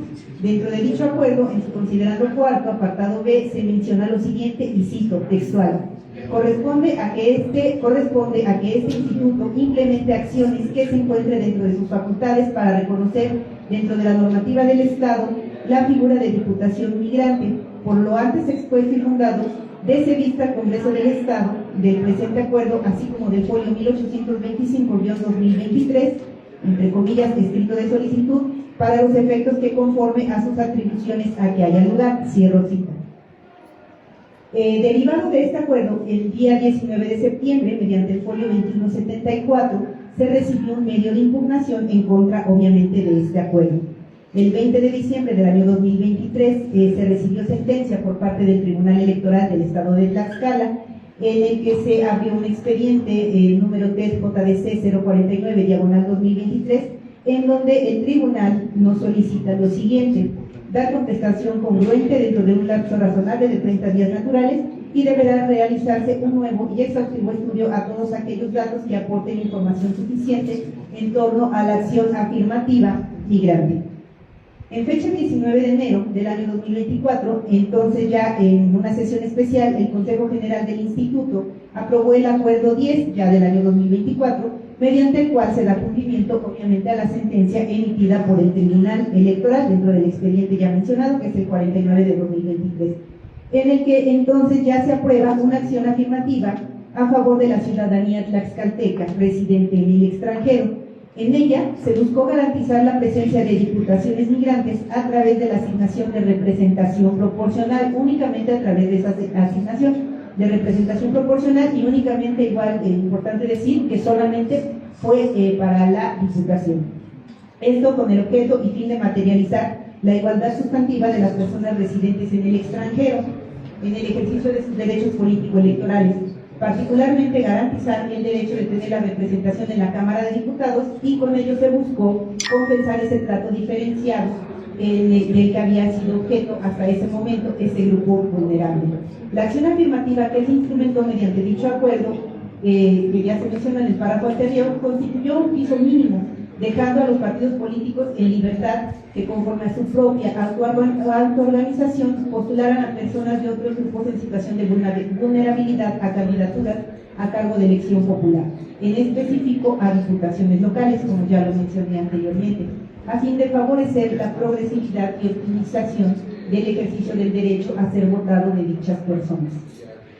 Posteriormente, esta acción afirmativa, a pesar de que el Consejo General del Instituto Tlaxcalteca de Elecciones ya había hecho el que el partido político pudiera postular alguna candidatura, el Partido Verde Ecologista de México volvió a impugnar esta sentencia. Bueno, el Tribunal Electoral confirmó el acuerdo y ya hasta ahí se cerró el expediente. Es importante mencionar que nosotros, el pasado 12 de marzo, recibimos ya un escrito nuevamente signado por una ciudadana, quien se señala como integrante de las personas residentes en el extranjero, en el que en el documento solicita ya en este momento al instituto la creación de una comisión temporal del voto de las y los residentes en el extranjero. Y ella menciona que cuyo fin es mantener también una comunicación permanente con la comunidad de tlaxcaltecas que residen en el extranjero y garantizar las condiciones necesarias para el ejercicio de su derecho al voto. Entonces, el instituto en este momento pues está atendiendo dicha solicitud, pero pues solamente dentro de las facultades reglamentarias. Entonces, la idea y bueno, el propósito de esta mesa o de estas mesas que son tan importantes, pues es que desde la legislación, ¿no?, se pueda revisar el tema del voto migrante para que ya no se tenga que implementar una acción afirmativa y que este derecho ya quede constitucionalmente para ese tipo de grupo en específico. Claro que hay otros tipos de grupos, pero ahorita para esta mesa en específico el voto migrante sería fuerte. Muchas gracias, maestra. Gracias por las aportaciones. De hecho, como comisión solicitamos unos datos hacia ustedes al instituto. Nos mencionaban que el padrón, tenemos un padrón de cerca de 10.000 personas y tenemos una lista de 4.905.000 residentes y ciudadanos tlaxcaltecas en el extranjero. Entonces sí, también tenemos ahí las cifras de que somos de los únicos estados donde todavía no hay voto extranjero. Entonces, no, sin querer entorpecer a lo mejor alguien que vaya a hablar de eso, mejor continuamos entonces. Muchas gracias, maestra. Continuamos con la licenciada María Guadalupe Díaz Flores. Por favor, licenciada, adelante algunas palabras o comentarios de ustedes. Muy buenas tardes a todas y a todos. Diputado Silvano Garay Lorego, gracias por la invitación que le hizo gentilmente a la Casa de los Saberes Jurídicos en Tlaxcala, que es de la Suprema Corte de Justicia de la Nación. Sin embargo, nosotros como institución completamente cultural, donde nos abocamos únicamente a la cuestión jurídica y jurisdiccional y de respeto a los derechos humanos, pues bueno, solo venimos en calidad de observadores. Entonces, bueno, pues yo como pues ciudadana nada más, representante del director de la Casa de los Saberes Jurídicos, agradezco enormemente pues esta invitación y bueno, pues reconozco y aplaudo esta ahora sí que mesa ciudadana, ¿verdad? Donde ustedes en su organización de procesos electorales, en la organización de los procesos electorales próximos, bueno, pues dan ahora sí que el diálogo abierto a la ciudadanía, ¿verdad? Orientando a la construcción de una nueva propuesta de reforma electoral por medio de las mesas ciudadanas y bueno, pues ojalá que pues estos temas de nuevas formas de emitir el voto, la urna electrónica, el voto electrónico y voto migrante, pues sean una realidad y pues sobre todo apegados a la Constitución, como bien lo comentan nuestras panelistas. Mil gracias, señor diputado Silvano Garay, y bueno, pues cedo el uso de la palabra a la siguiente panelista. Gracias. Gracias a todos. Muchas gracias, licenciada. Siempre es un honor tener también a la Suprema Corte de Justicia. Agradecer nuevamente al director de Casa de Saberes Jurídicos por su disposición. Inmediatamente se le hizo la invitación, inmediatamente dijo que podían asistir aquí como escuchantes, observadores, y aquí estamos como quiera construyendo. Entonces, continuando con el orden del día, el maestro Heriberto Jiménez Vázquez, magistrado en retiro del Tribunal Electoral de Oaxaca. Gracias por atender el llamado y gracias por venir desde lejos. Muchas gracias y buenas tardes a todos, a todas. Primeramente, mi agradecimiento para usted, señor diputado Silvano Garay, por esta consideración. Hace 2 años, cuando asumió la presidencia del Tribunal Electoral de Tlaxcala, mi amigo el doctor Miguel Nava Xochitl se abocó, entre otros, a elaborar un libro, Diálogos Jurisprudenciales, y en ese libro yo introducía mi participación en él, manifestando que hoy en día, con la tecnología, le confiamos más nuestro dinero al banco que nuestro voto a las instituciones. Es una realidad. Las transferencias que se hacen por segundo, a pesar del tema de ciberseguridad, ¿no? Y los bancos también, o las instituciones financieras, le apuestan al tema de seguridad. Entonces, han generado credibilidad, confianza. ¿Qué es lo que ha pasado con el tema de la implementación del voto electrónico, sobre todo en México? El tema de desconfianza. Los partidos políticos han puesto sobre la mesa que no es confiable esta modalidad, no lo digo yo, lo dicen las participaciones que han habido, ¿no? Un tema de desconfianza, un tema que al parecer todavía no logra generar la certeza. Pero yo he escrito algunos artículos, algunos de ellos, yo escribí algo sobre implementación del voto electrónico como derecho humano y desarrollo, ¿no? Que si bien tenemos tantas formas digitales, tanto avance tecnológico, lo correcto, lo más apremiante sería hacer uso de ellos. Pero en México todavía nos resistimos a esta situación. Hemos visto procesos a lo mejor como el que vivimos en la elección presidencial de Estados Unidos de Norteamérica, donde resultó electo Donald Trump, en la cual tiene una forma de votación mixta y les genera certeza. Así lo han considerado viable, así lo siguen haciendo y les genera buenos resultados. Al contrario de lo que pasa en Brasil, un país enorme, solamente con la experiencia que hemos tenido de cruzarlo, pues ya se espanta uno, ¿no? Ahora imaginemos la gente que habita en él. Pues bueno, a pesar de la grandeza en cuestión poblacional de este país, tienen mecanismos de votación al 100% en urna electrónica. Hace algunos meses platicaba yo ahí en Sala Superior con la magistrada Claudia Valle Aguilas 8, y ella me decía, es que es impresionante lo que pasa en Brasil, la votación por urna electrónica en el Amazonas. La forma de cómo implementarlo, generar la confianza, ¿no? Firmar en el acta final, y no solo eso, enmicarlo para que llegue a la institución. Y ella me decía que es una opción, pues, por supuesto, muy viable. Yo creo en el voto electrónico, pero también estoy seguro de que falta mucho todavía para que se legisle al respecto. En estas mesas que hubo de la Comisión Presidencial para la Reforma Electoral, tuve mi participación allí en la Secretaría de Gobernación, y en la cual yo hacía este comparativo de la votación que hemos tenido en el 2024 del Poder Judicial de la Federación, ¿no? Los 9 ministros electos. El número de votos que hubo ha sido de las más bajas votaciones en el país. Y entonces yo decía, si no hay partidos políticos, porque esa elección fue sin partidos políticos, como serán los subsecuentes, si no hay partidos políticos, ¿por qué no generar ya la votación por urna electrónica? Reduzcamos que de más de 100 millones de boletas impresas, pues el 90% se haya desperdiciado, o el 87%. El costo a reducir con la urna electrónica. Busquemos mecanismos a lo mejor de participación, pero sobre todo de esto, de socialización, que permitan explicaciones como nos han hecho, ¿no? Desde el instituto, para darnos cuenta que sí es viable el tiempo que se tiene que establecer para ello. Yo hice un ejercicio en un municipio en Oaxaca que se llama Asunción Nochixtlán, en la cual generamos un mecanismo de participación mediante urna electrónica, una consulta, pero la mayor parte de los asistentes fue población de 65, mayores, ¿no? Personas de edad avanzada, y en la cual no tuvieron mayores complicaciones. Fue muy práctico, fue rápido, y creo que tuvimos buena participación. Podríamos comentar mucho, pero yo quisiera ir cerrando con algunas breves consideraciones.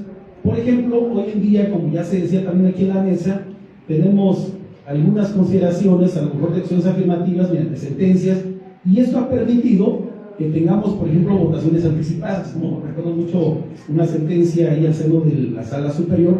Yo creo que se podría legislar en Tlaxcala ya, para que personas cuidadoras primarias puedan tener el voto por internet, a lo mejor un buen ejercicio que creo que también ha resultado muy válido, ¿no? A lo mejor generar en Tlaxcala ya, no sé si algún porcentaje que pueda generar como un plan piloto o una parte de, pero que ya también haya uso de urnas electrónicas, ¿no? A lo mejor esta parte también de que pues se legisle, como ya se dijo en la mesa también, el voto al sector migrante, que Tlaxcala sea pionero en esos temas, que muchas entidades siguen rezagadas, no solo, creo que la mayor parte de las entidades federativas de México, creo que pondría nuevamente en la visión progresista al estado de Tlaxcala.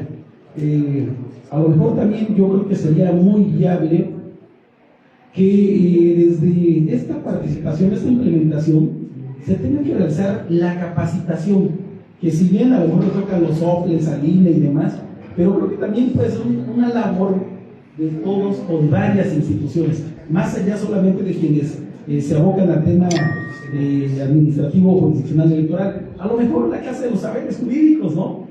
Yo creo que podrían sumarse a la cuestión de la capacitación. Y bueno, yo decía allá en estas mesas de la reforma electoral que creo que hay más beneficios que riesgos en la implementación de la urna electrónica. Que ojalá logramos ir, pues, si no a la par, pero sí no quedándonos tan rezagados con los avances tecnológicos. un sueño, a lo mejor algo utópico, yo decía en la mesa, a lo mejor sería idóneo, con todos los mecanismos de certeza, que tuviéramos una aplicación en el celular que nos permitiera el día de la jornada y desde ahí poder votar.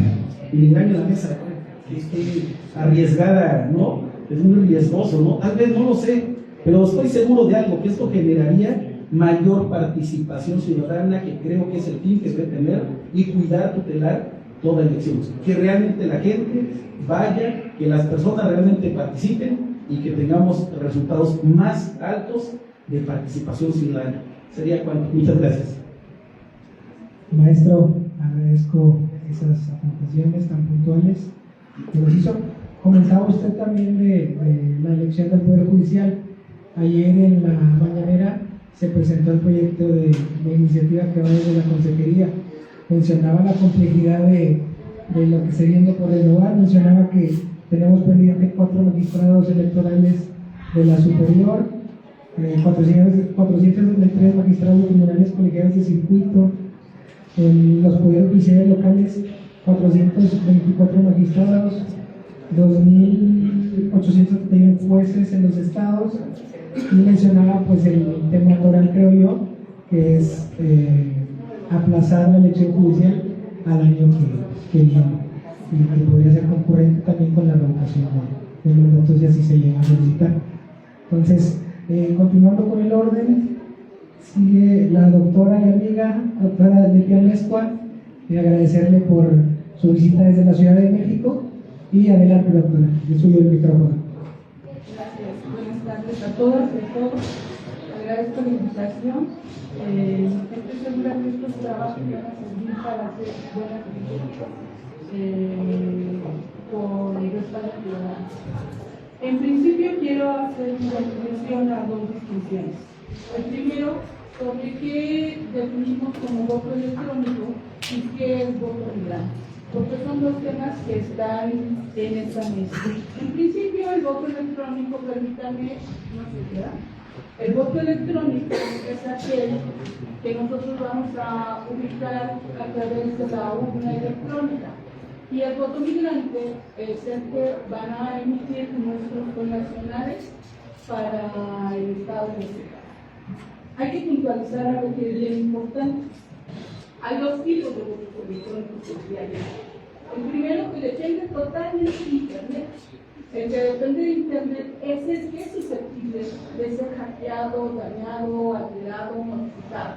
Y eso ya se ha visto en el estudio. El otro tipo de voto que es el voto por urna electrónica, que no tiene ninguna dependencia a través de Internet. Se hace a través de configuraciones, le decía yo al licenciado. Yo conocí al maestro Miguel Ángel Solís, que tiene unas cajas enormes, imposibles de cargar. Esto ha quedado atrás. Ahora, el voto electrónico, el voto por urna electrónica, tiene una batería de 8 horas que perfectamente se adapta a las necesidades que se da la luz. El voto de urna electrónica, permítanme llamarle así, es un asunto que se ha permitido en nuestro país desde, ustedes no lo crean, desde 1911, en la ley Madero. La ley Madero introdujo por primera vez que se podía votar en 2 mecanismos, a través de máquina o a través de papel. ¿Qué pasó? Pues no era operante, porque la situación de violencia que se vivía en el país no lo permitió. Pero esta circunstancia corrió, y tenemos que incluso en reformas tan medulares como la de la LOPE, la de 1977, ese tipo de mecanismo se quedó ahí, pero nunca operó, nunca sirvió, nunca fue para que alguien lo utilizara, dijéramos, vamos a hacer una máquina, lo hacemos ya. No. Y los antecedentes de estas máquinas, de estas urnas electrónicas, datan desde 1875. En el Parlamento británico se utilizaban unas bolas de bronce, tenían su caja y cada elector le daban 2 bolas, una para votar y para el candidato y otra bola para el partido. Digo, en 1957, no, en otro país, ya son demasiados años que se ha avanzado en ese tema, y creo que la desconfianza se ha ido mirando poco a poco. con esa utilización. Ahora, ¿cuándo se vuelve a permitir que el voto electrónico sea una realidad a través de el federal? Ustedes haciendo referencia al federal. Es hasta el 2014. Porque ahí finalmente señala que sí se puede utilizar. Pero aquí voy a regresarme ahora al voto de los mexicanos en el extranjero, porque son dos caminos, dos vías paralelas que se han transitado distintas. Mientras el voto por urna electrónica estaba normado desde 1911, el voto de los mexicanos residentes en el extranjero se empezó a trabajar desde a legislar en 1996. O sea, vean ustedes la gran disparidad de años que tiene entre un ejercicio y el otro. Ahora, se empezó a legislar en 1996, no obstante, se implementó en el 2005, cuando se hace una reforma al COFIPE y se establece y se adiciona un nuevo libro sexto, en donde viene todo lo de los votos directos. No obstante, este ejercicio de voto para los mexicanos en el extranjero a nivel federal solamente se llevaba a cabo para presidenciales en el 2006 y en el 2014. No, perdón, en el 2006, en el que sigue. 2012, exacto. Gracias. Entonces, tenemos que en el caso de, por el tiempo no les voy a poder decir todo lo que hay, pero sí quiero señalarles que en el caso de la reforma del 2014, que es donde se cruzan los dos temas a nivel federal, en el caso del voto de los mexicanos en el extranjero, se pidió que hubiera una desestabilización permanente, se hizo, se pidió que se les diera su credencial y que además hubiera 3 días de votación. ¿Cuáles son los 3 días de votación? El voto vía postal, que fue el primero que se implementó, el voto vía electrónico y el voto que es a través de unas electrónicas, a través de los consulados o bien a través de internet. Ahí depende de cada uno de los consulados. Y el otro voto, el presencial, que es a través de unas electrónicas. Entonces, la gran masa de nuestros connacionales se ubica en Estados Unidos, pero también se encuentran en Canadá, España, Francia, Alemania y Reino Unido. De acuerdo con el INE, el 97% de nuestros connacionales están en Estados Unidos. Por eso es muy importante poner atención en esa situación. Ahora, lo que nos dice la experiencia de este voto migrante, que resulta ser que la gente prefiere votar por internet que votar por el mecanismo postal o presencial. De acuerdo con los datos también del INE, señala que en internet se consolidó con el 66.5% de presencia del total, lo que quiere decir que efectivamente la gente sí quiere votar también por internet y que a lo mejor son falsas presunciones las que tenemos de decir, no, pues no quieren, nadie quiere el internet, habría que valorarlo con calma. Ahora, en el caso del voto migrante, para se implementó en el 2021 para la gubernatura, dice nada más, Baja California, Chihuahua, Colima, Guerrero, Michoacán, Nayarit, Querétaro, San Luis Potosí y Zacatecas, y para las elecciones de diputación migrante en la Ciudad de México. Y está normado, además, tiene un bastión legislativo, porque está normado además en esta misma cantidad de estados, pero también ha sido parte de una serie de ejercicios. Y aquí quiero solamente mencionar que en Colima, en Coahuila en el 2001 se empezó a legislar. Se utilizó en Coahuila en el 2005. Es el primer caso histórico de votación por urna electrónica.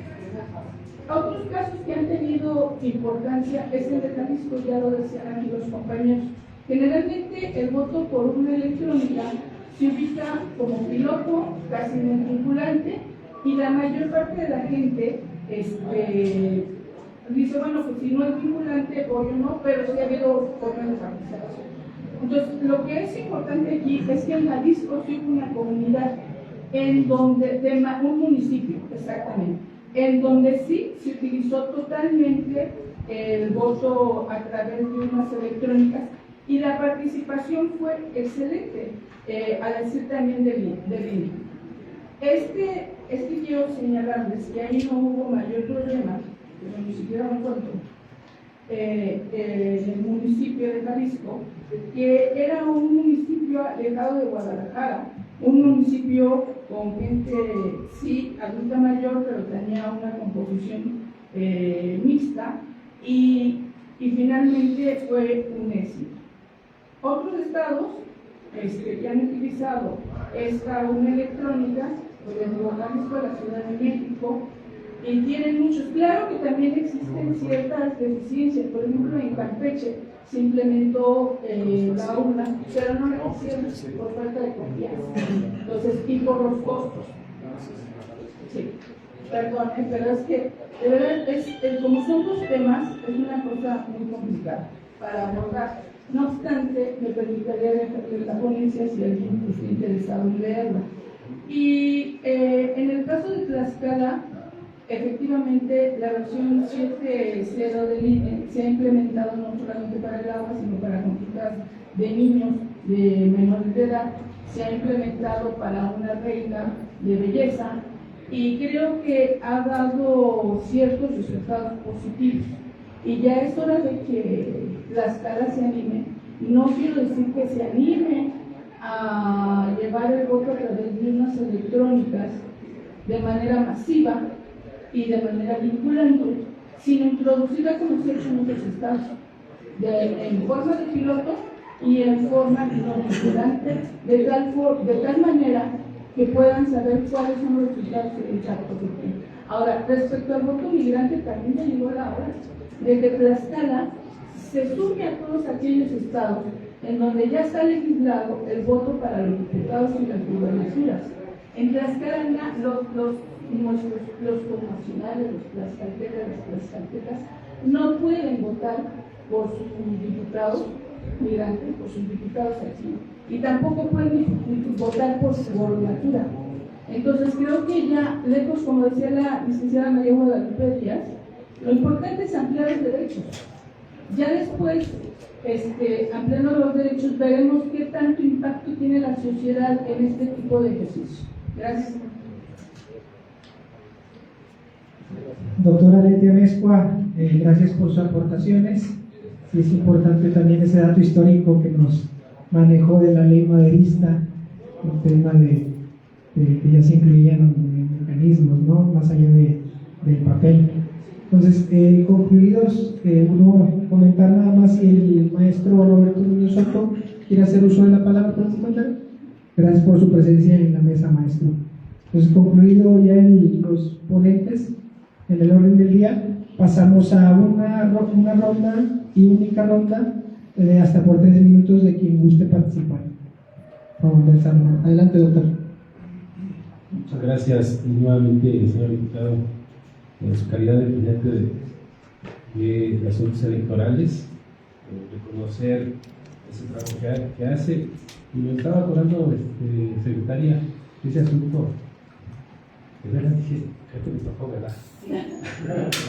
Sí, y complicado el tema, se nos complicó el tema, pero pues también tenemos que darle solución a la cuestión del sector de la votación migrante, ¿no? ¿Cómo hacerlo, no? ¿Cómo concebir a los paisanos que se van a un lado, que estaría bien y mandan dinero, por cierto? Las remesas, pues tendrían derecho finalmente a una representación, ¿por qué no? Fue complicado el tema, pero sí fue finalmente la cuestión de estar ahí en la presencia del tribunal, seguir adelante, ¿no? Y creo que llegó el tema aquí al Congreso, pero creo que quedó por acá, ¿no? Pero que nosotros hicimos lo mejor, el esfuerzo de darle representación a este sector de los migrantes. Bueno, quisiera comentar a ustedes también de la famosa Agenda 2030, que de alguna manera, digo, es parte también de la cuestión de las tecnologías digitales. Esa agenda fue hecha en 2015 y sobre todo fue para el periodo de 2020 a 2030. Habría que ver el resultado finalmente que va a incidir en México, en Tlaxcala en concreto, ¿no? ¿Qué tanto avance tiene y qué tanto nos beneficia a nosotros los tlaxcaltecas? Ya están las bases, como dijo aquí mi compañera, ya están las bases, ¿no? Yo creo que esta comisión, naturalmente, con estos foros, con estas mesas, indudablemente que vamos a tener que avanzar, porque no nos queda más que convivir con la tecnología. Eso no tiene marcha atrás, ¿no? Lo veía hace unos meses en el Reino Unido y yo lo quiero ver así. Nos llevan 15 años en ocupar tecnologías, ¿no? Para todo es lo digital, para todo. Se mete uno en y se mete la tarjeta, ¿no? Y estamos cuidando siempre nuestro dinero para que no nos bajen nuestro dinero, ¿no? Bueno, pues hay que entrar, ¿no? Aquí es la cuestión del voto, ¿no? Me estaba hablando de las comunidades indígenas, compañero Heriberto, y bueno, pues también sin quitar su esencia, ellos, bueno, pues que sigan con su mano alzada, ¿no? Sus filas, de viva voz, esencial, pero también que aprovechen esta parte, ¿no? Del voto digital, ¿no? ¿Quién no tiene un aparato, no? Son 90 millones, nosotros que tenemos un aparatito, ¿no? Entonces, el problema lo vamos a resolver cuando ahora, cuando el día de la jornada no queremos ir a votar, porque ya está la fila, ¿no? 1 hora, 2 horas, 3 horas y esperar, ¿no? Temprano y que cierre. Pues aquí está la solución, ¿no? El riesgo, pues siempre la tecnología lleva un riesgo, ¿no? Entonces, pues yo a favor de la propuesta, me está entusiasmado de seguir aportándole, ¿no? Muchas gracias, doctor. Sí, pues lo vimos ahorita en el caso práctico, nos tomó menos de 1 minuto. Entonces, bueno, en esta nueva realidad digital, tecnológica, o como se guste llamar, pues antes de que nos alcance, pues hay que meter mano de ello, ¿no? No solamente para nuestra generación, sino para las generaciones que vienen. Entonces, porque como le hemos dicho, yo sé que es complejo que el 100% de la población pueda votar, pero pues si en cada elección aumentamos la participación ciudadana, pues eso vendría siendo también una buena señal. Entonces, adelante, ¿quién más gusta hacer uso de la palabra? Adelante, licenciado José Luis. Gracias. Para aclarar algunas dudas que tenían algunos exponentes. Primero, el software es patentado ya por el instituto, no es de ninguna empresa privada, es de la institución. Costo ronda entre los 18 y 20 mil pesos por equipo. No requiere internet, por lo tanto no está expuesto alguno.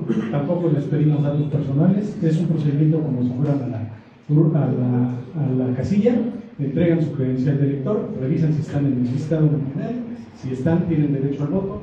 En lugar de entregarles una boleta, se les entrega la tarjeta que no tiene ningún dato personal de nadie, sino es nada más para activar su votación. Votan,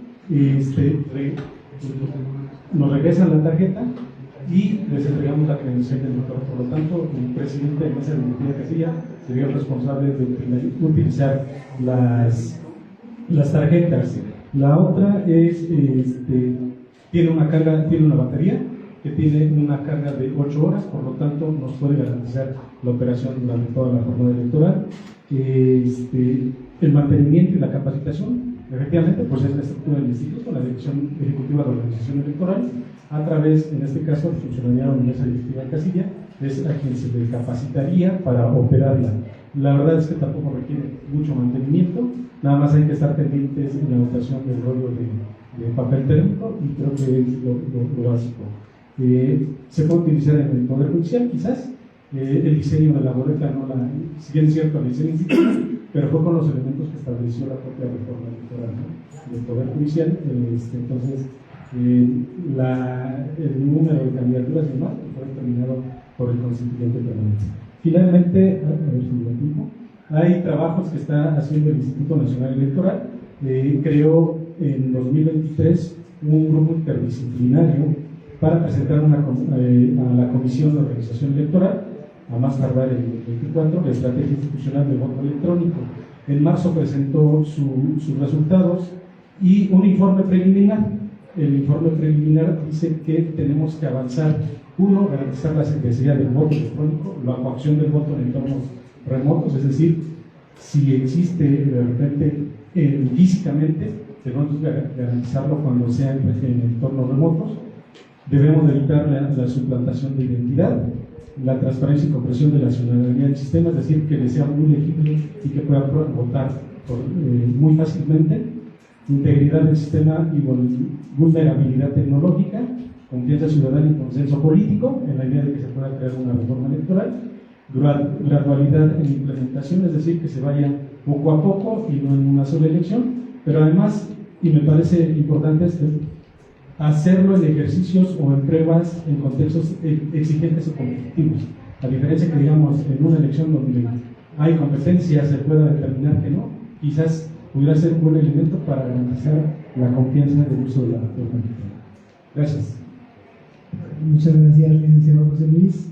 Gracias por también recordar esos datos y sobre todo buscar esa certeza y seguridad de la urna electrónica. Entonces, ¿alguien más que quiera hacer uso de la palabra por primero por derecho? Adelante, maestro. Bueno, yo solamente quiero volver a reiterar mi reconocimiento por esta labor que hace el Estado. Creo que es una gran forma de cómo también incluir y considerar diferentes perspectivas. Y nada más concluiría con esta parte de decirle que las bases legales están dadas con la más reciente reforma electoral y en el artículo 35 de la Constitución Política de los Estados Unidos Mexicanos. Se estableció que el Instituto promoverá la participación ciudadana en consultas populares a través de medios físicos y ahora ya le agregan y electrónicos.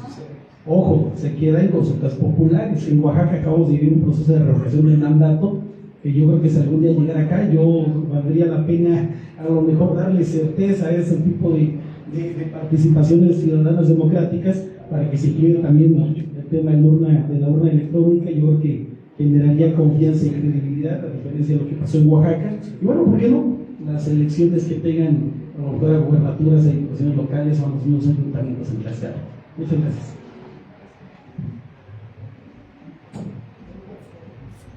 Adelante, licenciada Wendy, por favor. Muchas gracias. Nada más para recordarles que, como les explicaba al inicio, no nada más sirve para hacer elecciones, hacemos consultas, podemos hacer encuestas, invitarlos, ¿no?, a ustedes en el Congreso, a la Universidad de San Juan, para todas las, cualquier ciudadanía que esté interesada en usar la urna electrónica para hacer cualquier tipo de ejercicio, pues estamos a la disposición en junta local, en las 3 juntas distritales de INE. Es muy fácil, nada más llegan o nos mandan un correo electrónico solicitando el tipo de ejercicio y nosotros nos ponemos en contacto. Gracias. Licenciada Wendy, muchas gracias por esa disponibilidad. Maestra Elizabeth, que se el uso de la palabra hasta por 3 minutos. Gracias, diputado. Pues como Instituto Tlaxcalteca de Elecciones, pues solamente reconocer el trabajo de estas mesas ciudadanas. Creo que son muy importantes, ya lo comentaba el doctor, en algún momento nos tocaron obviamente trabajar de manera conjunta el Tribunal, el Instituto Tlaxcalteca de Elecciones, pues en temas como este y muchos otros temas que están trayendo ahorita a la mesa, ¿no?, a las diferentes mesas. Entonces, reconocer ese trabajo y por parte del instituto, pues presentar esta disponibilidad que hemos venido estando.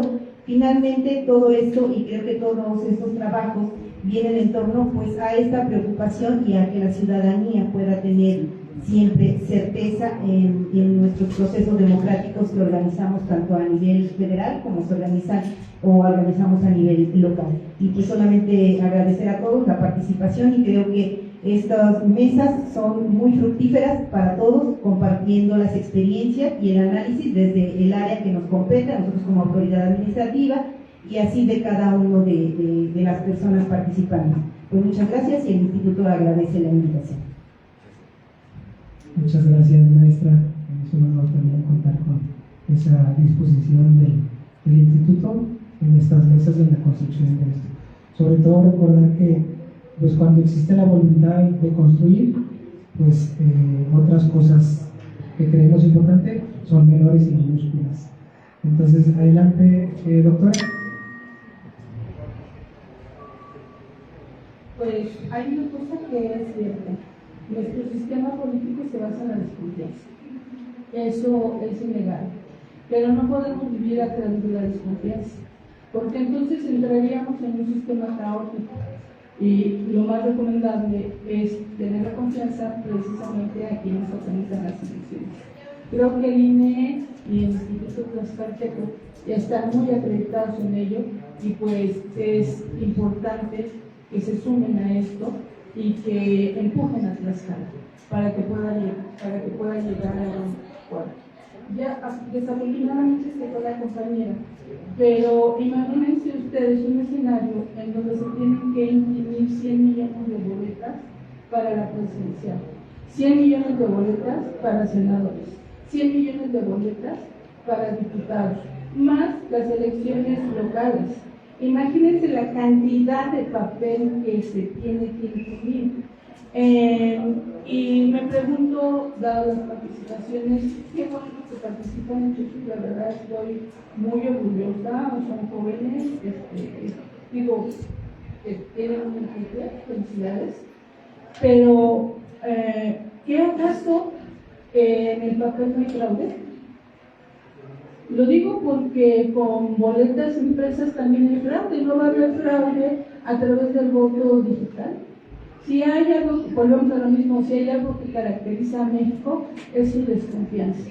Pero es tarea de todos nosotros, ir paliando esa desconfianza. Ahora, lo único que quiero señalar es que el municipio que se me olvidó que fue prueba vinculante, quiere decir que sus resultados se tomaron en cuenta como datos certeros, fue Tuxtla, que está en Jalisco, con una población que es semi-rural, que es difícil de acceder y que su población, como les decía, es mixta, pero finalmente es un ejemplo para todos. Todos los demás ejercicios que se han dado han sido en pedazos, en porciones de territorio, pilotos, y yo creo que esto nos ejemplifica la forma en que Tlaxcala tiene que ir avanzando, siempre bajo la vía de ampliar derechos. Gracias. Muchas gracias, doctora. Y no viendo... adelante. Sí, muchísimas gracias. Hay una realidad muy cruda y también me parece muy triste al momento de analizar cómo funcionan los procesos electorales y las estadísticas finales que nos generan pues estos procesos tanto concurrentes a nivel federal como a nivel local. Y esto es que, bueno, ya en diversas ocasiones nos hemos dado cuenta cómo los procesos electorales, su nivel de participación general, bueno, al menos a mi consideración es baja. Hemos tenido procesos electorales en donde la cantidad de personas que no acudieron a votar es superior a la cantidad de personas que sí acudieron a votar. Y uno de los principales sectores poblacionales que se ven afectados por este desinterés ciudadano es precisamente las juventudes. Esto, bueno, ya en diversas ocasiones y en diversos espacios yo lo he dicho, nace de muchísimas concepciones y tal vez hasta prejuicios que tenemos los jóvenes relativos al funcionamiento y la operación del sistema electoral. Lo mencionaba la doctora hace un momento, lamentablemente nuestro sistema de elecciones toma como fuente de energía la desconfianza, lo cual no es necesariamente malo. ¿Por qué? Porque eso nos ha permitido generar sistemas de protección y de control estricto de la legalidad y la constitucionalidad electoral que nos permiten precisamente darle esta certeza y máximo apego a la legalidad a las elecciones a lo largo de pues ya 3 décadas, me parece, desde la creación del Instituto Federal Electoral en los años 90. A mi consideración se ha transitado por un buen camino en la construcción de la democracia. Sin embargo, lógicamente se siguen enfrentando retos. Uno de los retos principales es justamente el avance de la tecnología y cómo nosotros en muchas ocasiones como sociedad y como Estado, por supuesto, nos quedamos rezagados. La tecnología avanza muchísimo más rápido de lo que avanza la adecuación legislativa, normativa y reglamentaria. Entonces, aquí es cuando pues surgen este tipo de iniciativas, este tipo de propuestas, de mesas, para poder comenzar a tratar de actualizarnos, de adecuarnos a las nuevas tendencias. Y bueno, como lo mencioné también durante mi exposición hace un momento, en las estadísticas de uso de urna electrónica, el sector poblacional que más ha participado es la juventud. Entonces, si tenemos una población que pues participa poco, una juventud que participa aún menos, y ya tenemos el dato de que la implementación de urnas electrónicas aumenta la participación ciudadana y sobre todo desde la juventud, creo que es una acción necesaria que se tiene que implementar para que pues la participación sea de todos, porque al final de cuentas, entre más personas participen, mejores resultados tenemos. Hay un mayor nivel de acercamiento democrático de nuestra población y creo que eso indudablemente nos permitiría alcanzar una mejor democracia y un mejor país. Muchísimas gracias. Sí, ciudadano Eric, sí, comentar también lo que desde el principio que pues vamos por ese 30% que uno vota, con ánimo de tirar aceite, como dicen por ahí, pues Tlaxcala es la segunda entidad del país que más participación tiene en el Estado. Entonces eso es importante y eso hay que resaltarlo. Si nos están escuchando a nivel nacional, pues hay que resaltarlo.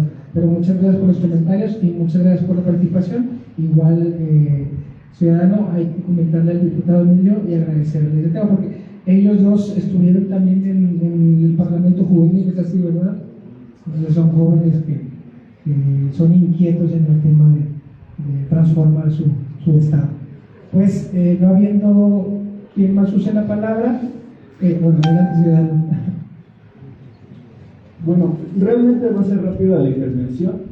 Con toda esta situación de la tecnología, realmente hay un proceso muy duro que se va a vivir en el futuro, porque quieramos o no, el futuro van a ser las urnas electrónicas y nos vamos a enfrentar todos a grandes retos, no solamente como ciudadanía, sino también como instituciones como el INE o el ITE, porque de alguna manera lo acaban de mencionar, esta desacreditación que normalmente pasa cuando uno gana y el otro pierde. Genera división, genera miedo y otro tipo de situaciones. Entonces acá yo creo que sería importante pensar en el futuro solamente en ese aspecto de trabajar no solamente los derechos algo para rectificar y para que la misma ciudadanía conozca de ellos, sino también porque va a venir en el futuro tarde o temprano la inteligencia artificial. ¿De qué manera va a entrar o cómo lo va a hacer? No sabríamos, pero es una de las situaciones que va a quedar. Y lo único que nos queda como instituciones, no solamente de la Casa de los Saberes Jurídicos, sino también del INE, del ITE, es estar divulgando eso a la ciudadanía, y considero que esta parte de las casillas realmente va a ser importante que se siga practicando estos ejercicios de divulgación, porque al final con esto nos ayuda mucho a socializar todo lo que nosotros debemos o tenemos que hacer como ciudadanos. Es cuanto. Muchas gracias, ciudadano Daniel. ¿Alguien más que quiera la palabra?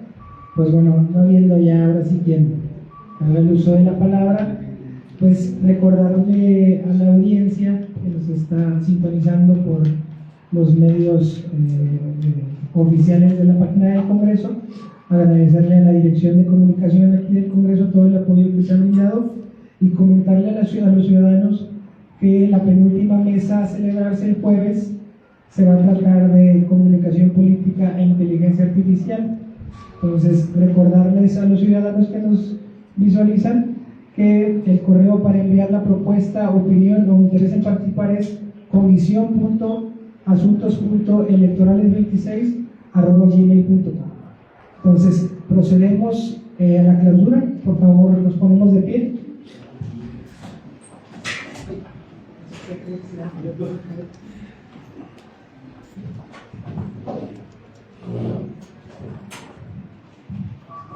Agradeciendo a todos, siendo las 14 horas con 17 minutos del presente, damos por clausurados los trabajos de esta mesa para la construcción de reforma electoral en el estado de Tlaxcala 2026. Enhorabuena y gracias por todo. Les pido un aplauso, por favor. Y por último, ya para entenderlos, una foto oficial. Y listo.